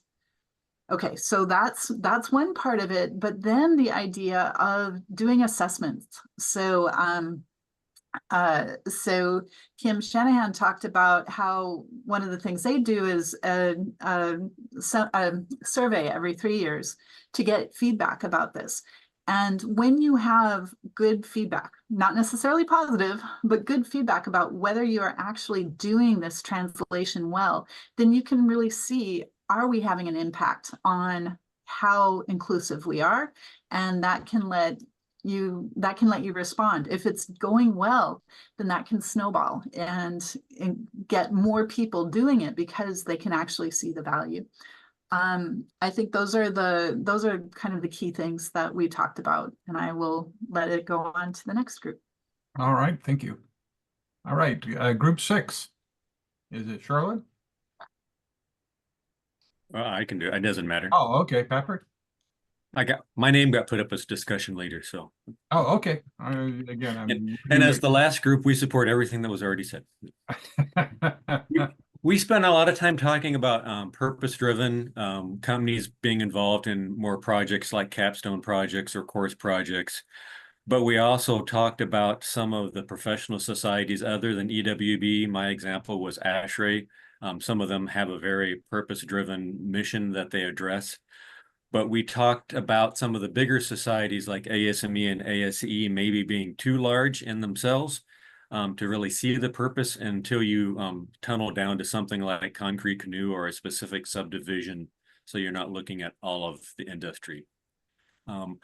Our big discussion there was we were wondering how many organizations think they're doing purpose-driven based on their mission statement or their branding, but really aren't. So we were looking at whether those things are outward-facing messages or inward-facing messages. Are they actually using them internally and representing that? Inclusion, experience-driven activities, team-building activities, but we also mentioned, like the previous group, the mentoring and coaching, that a lot of people who are put in that position don't really have any training on mentoring or coaching. So the actual professional development for the coaches and mentors would be a good place to start on that. The enlarging the circle, we actually spent most of our time on the question of awareness that it was this bad, at least from the industry point of view, that we'd worked on these things for so many decades and we'd made such little progress. It seems like maybe that is a message that comes out of this, is that there isn't an awareness that it is still as bad as it is. We see examples of programs that are really working, exemplar programs, but we don't scale that across all of institutions to realize that one little blip, it worked well there, but hasn't been employed everywhere. And the additional prompt for reflection, we didn't have a lot of time for that. But getting into K through 12 more was what came out of that, of really trying to getting the message more in the K through 12 areas. We also mentioned, though, that there's a lot of these examples that we already mentioned that are useful, but some of them we have problems scaling up. So they're really effective, but if we try and scale them up to everyone, we start running into problems. Great, thank you, Patrick. All right, I'll just open it up to anyone across all 6 groups. Additional thoughts that you would offer as we begin to wrap up our session here. Sort of key insights that you've had, given the work that we've been engaged with and the points of emphasis that we've been looking at. I'd like to add that in our group, we also looked at some of the work that's being done in the K-12 spaces of translation of what engineering is and how we can support people who don't think they're engineers into becoming engineering advocates. So K-12 teachers that don't see themselves as people who like math or people who like engineering, but who can still become advocates that leave the invitations we try to make for students to participate in the field open and welcoming. And I think that a lot of the work that happens with nonprofits and faculty doing outreach really helps keep those pathways open. Nice. Any others? A general observation that I might make, and Patrick, I think it builds on your observation, is, you know, one of the things that we notice in putting together sessions like this is the power of, you know, what a business theorist used to call positive deviance as a way of improving things. Is if you're trying to shift a system toward, you know, achieving better results of whatever kind you want, you know, don't problem solve it. Rather look for the, you know, places in the system that are having great results. So whether it's the San Diego School or Mankato or Wake Forest or you know, other the EPICS program, etc., at the educational level, but you can do the same thing at the firm level, the Fries and Nichols, in terms of the success they've had from a, you know, the diversity standpoint or an inclusion standpoint, really, I think in terms of driving that success, is the more that we can find those positive deviants that are doing it right inside the engineering community and learn from those, and then be able to then, you know, begin to apply that more broadly. But again, recognize I think what Becky was just saying, don't assume that it's a one size fits all, but do the learning from all those instances. I think you know, there's real paths ahead with regard to that. So I'm just, you know, that emphasis on sort of appreciative inquiry, positive deviance as a strategy for moving forward. Any other thoughts or comments from people? Yeah, Kyle, I'm sorry. no, go ahead, Barry. Barry, go ahead. You know, I just got a general question. A lot of the stuff that we talked about today is coming from the academic side. When the person is in college, you know, coming from that perspective, let's just throw out, we got unlimited resources, we got unlimited money. What from the academic side would they like to see the A&E firms like us help them with in achieving that goal of, you know, getting more engineers, more diversity and those type things? And what would like maybe the top 2 or 3 things they'd like to see us help them with? So any of our academics on the screen that would like to, you know, respond to Barry's question? Yeah, I'm happy to start. The first that I have is show us a diverse group of engineers doing purposeful work. I think making that visible so that students can see themselves in that role, doing that kind of work. Okay, examples of where they could be real time. Okay. Others from the academic side of our group here? Or not side, but the group. Jay's got a comment in the oh, okay. Chat we can take note of. Do you want to speak to that comment as well, Jay? Yeah, I think to echo what Olga said, it's very, very, very important to what you see when you look at just animals in general. I watch stupid videos when I can't sleep. So I was watching this mother raccoon help her baby climb up a tree. She was showing him how to climb up a tree, or a duck showing their babies how to roll down this dam to swim in the water. We tend to do and be more comfortable doing what we see. We're in an apprenticeship model. And so to the extent that I can see someone like me, it might be another female. It doesn't have to be a Black female. It might be a Black guy. It might be a Latina who, you know, is the first one in her family to do something, or but to see somebody that I can identify with doing things is very helpful. And to the extent that every group of employees is not that diverse, then you have to look deeper. What are other similarities? Like maybe this person came from a rural town just like you, or maybe this individual went to your same school, or but there's got to be someone that can help with that. And when I said socialization to career, I wasn't meaning like the engineering identity development. I was meaning especially if there are class change differences. Like you're scrappy, you know, you scored well, you got through on scholarships, but you just don't know the professional world and you don't know professional norms. That type of socialization of what it's like to be in this place is so helpful. I remember the biggest thing to me, I grew up in an all-black town and went to an HBCU. And when I got up to New England, these people just asking all these personal questions and they were just about, oh, I got my car for this amount. And oh yeah, well, we got this interest rate on our house and we paid such and such. And in my community, you don't talk about that stuff. So just socialization culturally to the norms, because to me it feels like being nosy. But in that echelon of people, that was normal conversation. And so now 40 years have passed and I have those normal conversations too, but that's really not, you know, it's a culture shift and difference. Okay, thanks, Jay. And Barry, thanks for sort of opening up that, you know, possibility of more help flowing from, you know, between the different parts of the engineering community in terms of what do you need from me in order to be successful, or from our piece of it in order for us to be more successful over here.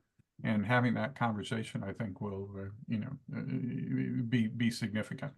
All right. Well, Kyle, I was just going to add a couple quick thoughts. I mean, this workforce crisis is combined with a time when everyone in the industry is incredibly busy with the work being expected of them.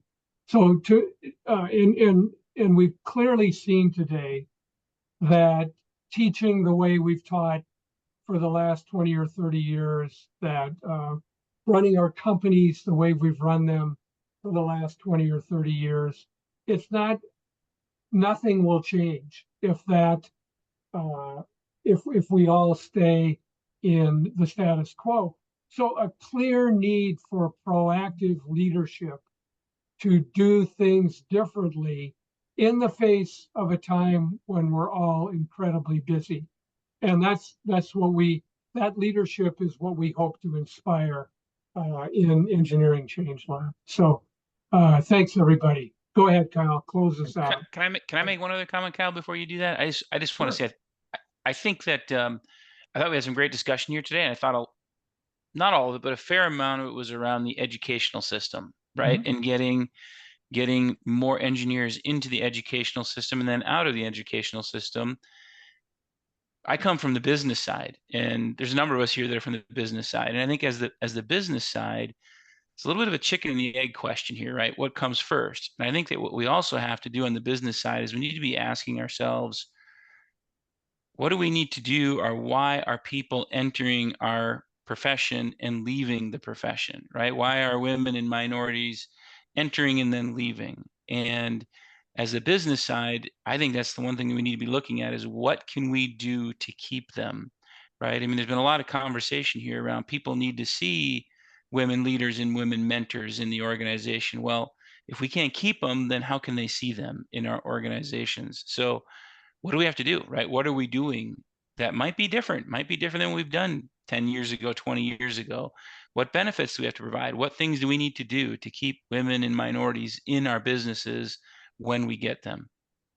Okay, great closing thought there in terms of the challenge ahead and working that. All right, well, let me just you know, wrap up things for the day. We really appreciate all of the active participation of everyone that's been on the call today. We appreciate the provocateurs and you know, the panelists that we had enriching the conversation. You know, these are just, you know, the focus areas for today. are not the complete picture. They're not, the only ones that are out there in terms of leverage points for dealing with this challenge of the workforce of the future for the engineering community. But we think they are significant ones. And I think the types of insights that have been shared by each other today, are just that. They're significant and, provide pathways and signs or signals that we can begin to follow in terms of dealing with that challenge. Again, from a Change Lab perspective, those of you that have participated before, we approach our work with a theory of change that we characterize as a deep U, which is to say, you spend a great deal of time reflecting and sensing what's going on in the social system you're trying to change. Then eventually at the bottom of the U, you begin to have some insights about it, about what the possibilities are. You make sense, if you will. And then as you come up the U, you begin to identify opportunities for taking action or for change, both to change the system, but also to iterate in terms of the learning.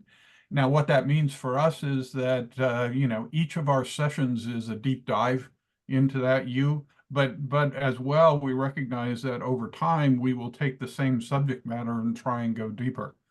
So something like, the DEI, and particularly women in engineering, was a subject matter that we dealt with, 2.5 years ago in one of our summits. And now today we're trying to go deeper and make it more full in terms of the exploration. We'll look forward to doing that, with future sessions where we can even, deepen our understanding, leverage more of the wisdom that's present in our social system about, what possibilities are for catalyzing change to get to that higher potential that Mike talked about in our opening. So with that, thank you all in terms of your participation. I'm going to turn it over to Mike for some closing thoughts on his part. Yeah, and I'll just echo Kyle's thanks to all of you. Thank you, our provocateurs, again. And Kyle, thank you again for your work in designing, guiding us through the discussion today. We will be posting all the presentations on our website this week. We'll also let you know when the recording is available on our YouTube channel. Shortly, or just in a short time, I'll be sending out an email that includes a link to a survey regarding today's event. We'd appreciate your feedback. Remember, you can reach out to me at any time if you have any questions regarding our work. Remember our Engineering Ideas Institute in September. We'd love to have you join us, and enjoy the rest of your week. Thank you again. All right. Thanks, everyone. It was great being with you. Thank you. Thanks all. Thank you. Bye. Bye. Thank you. Thanks.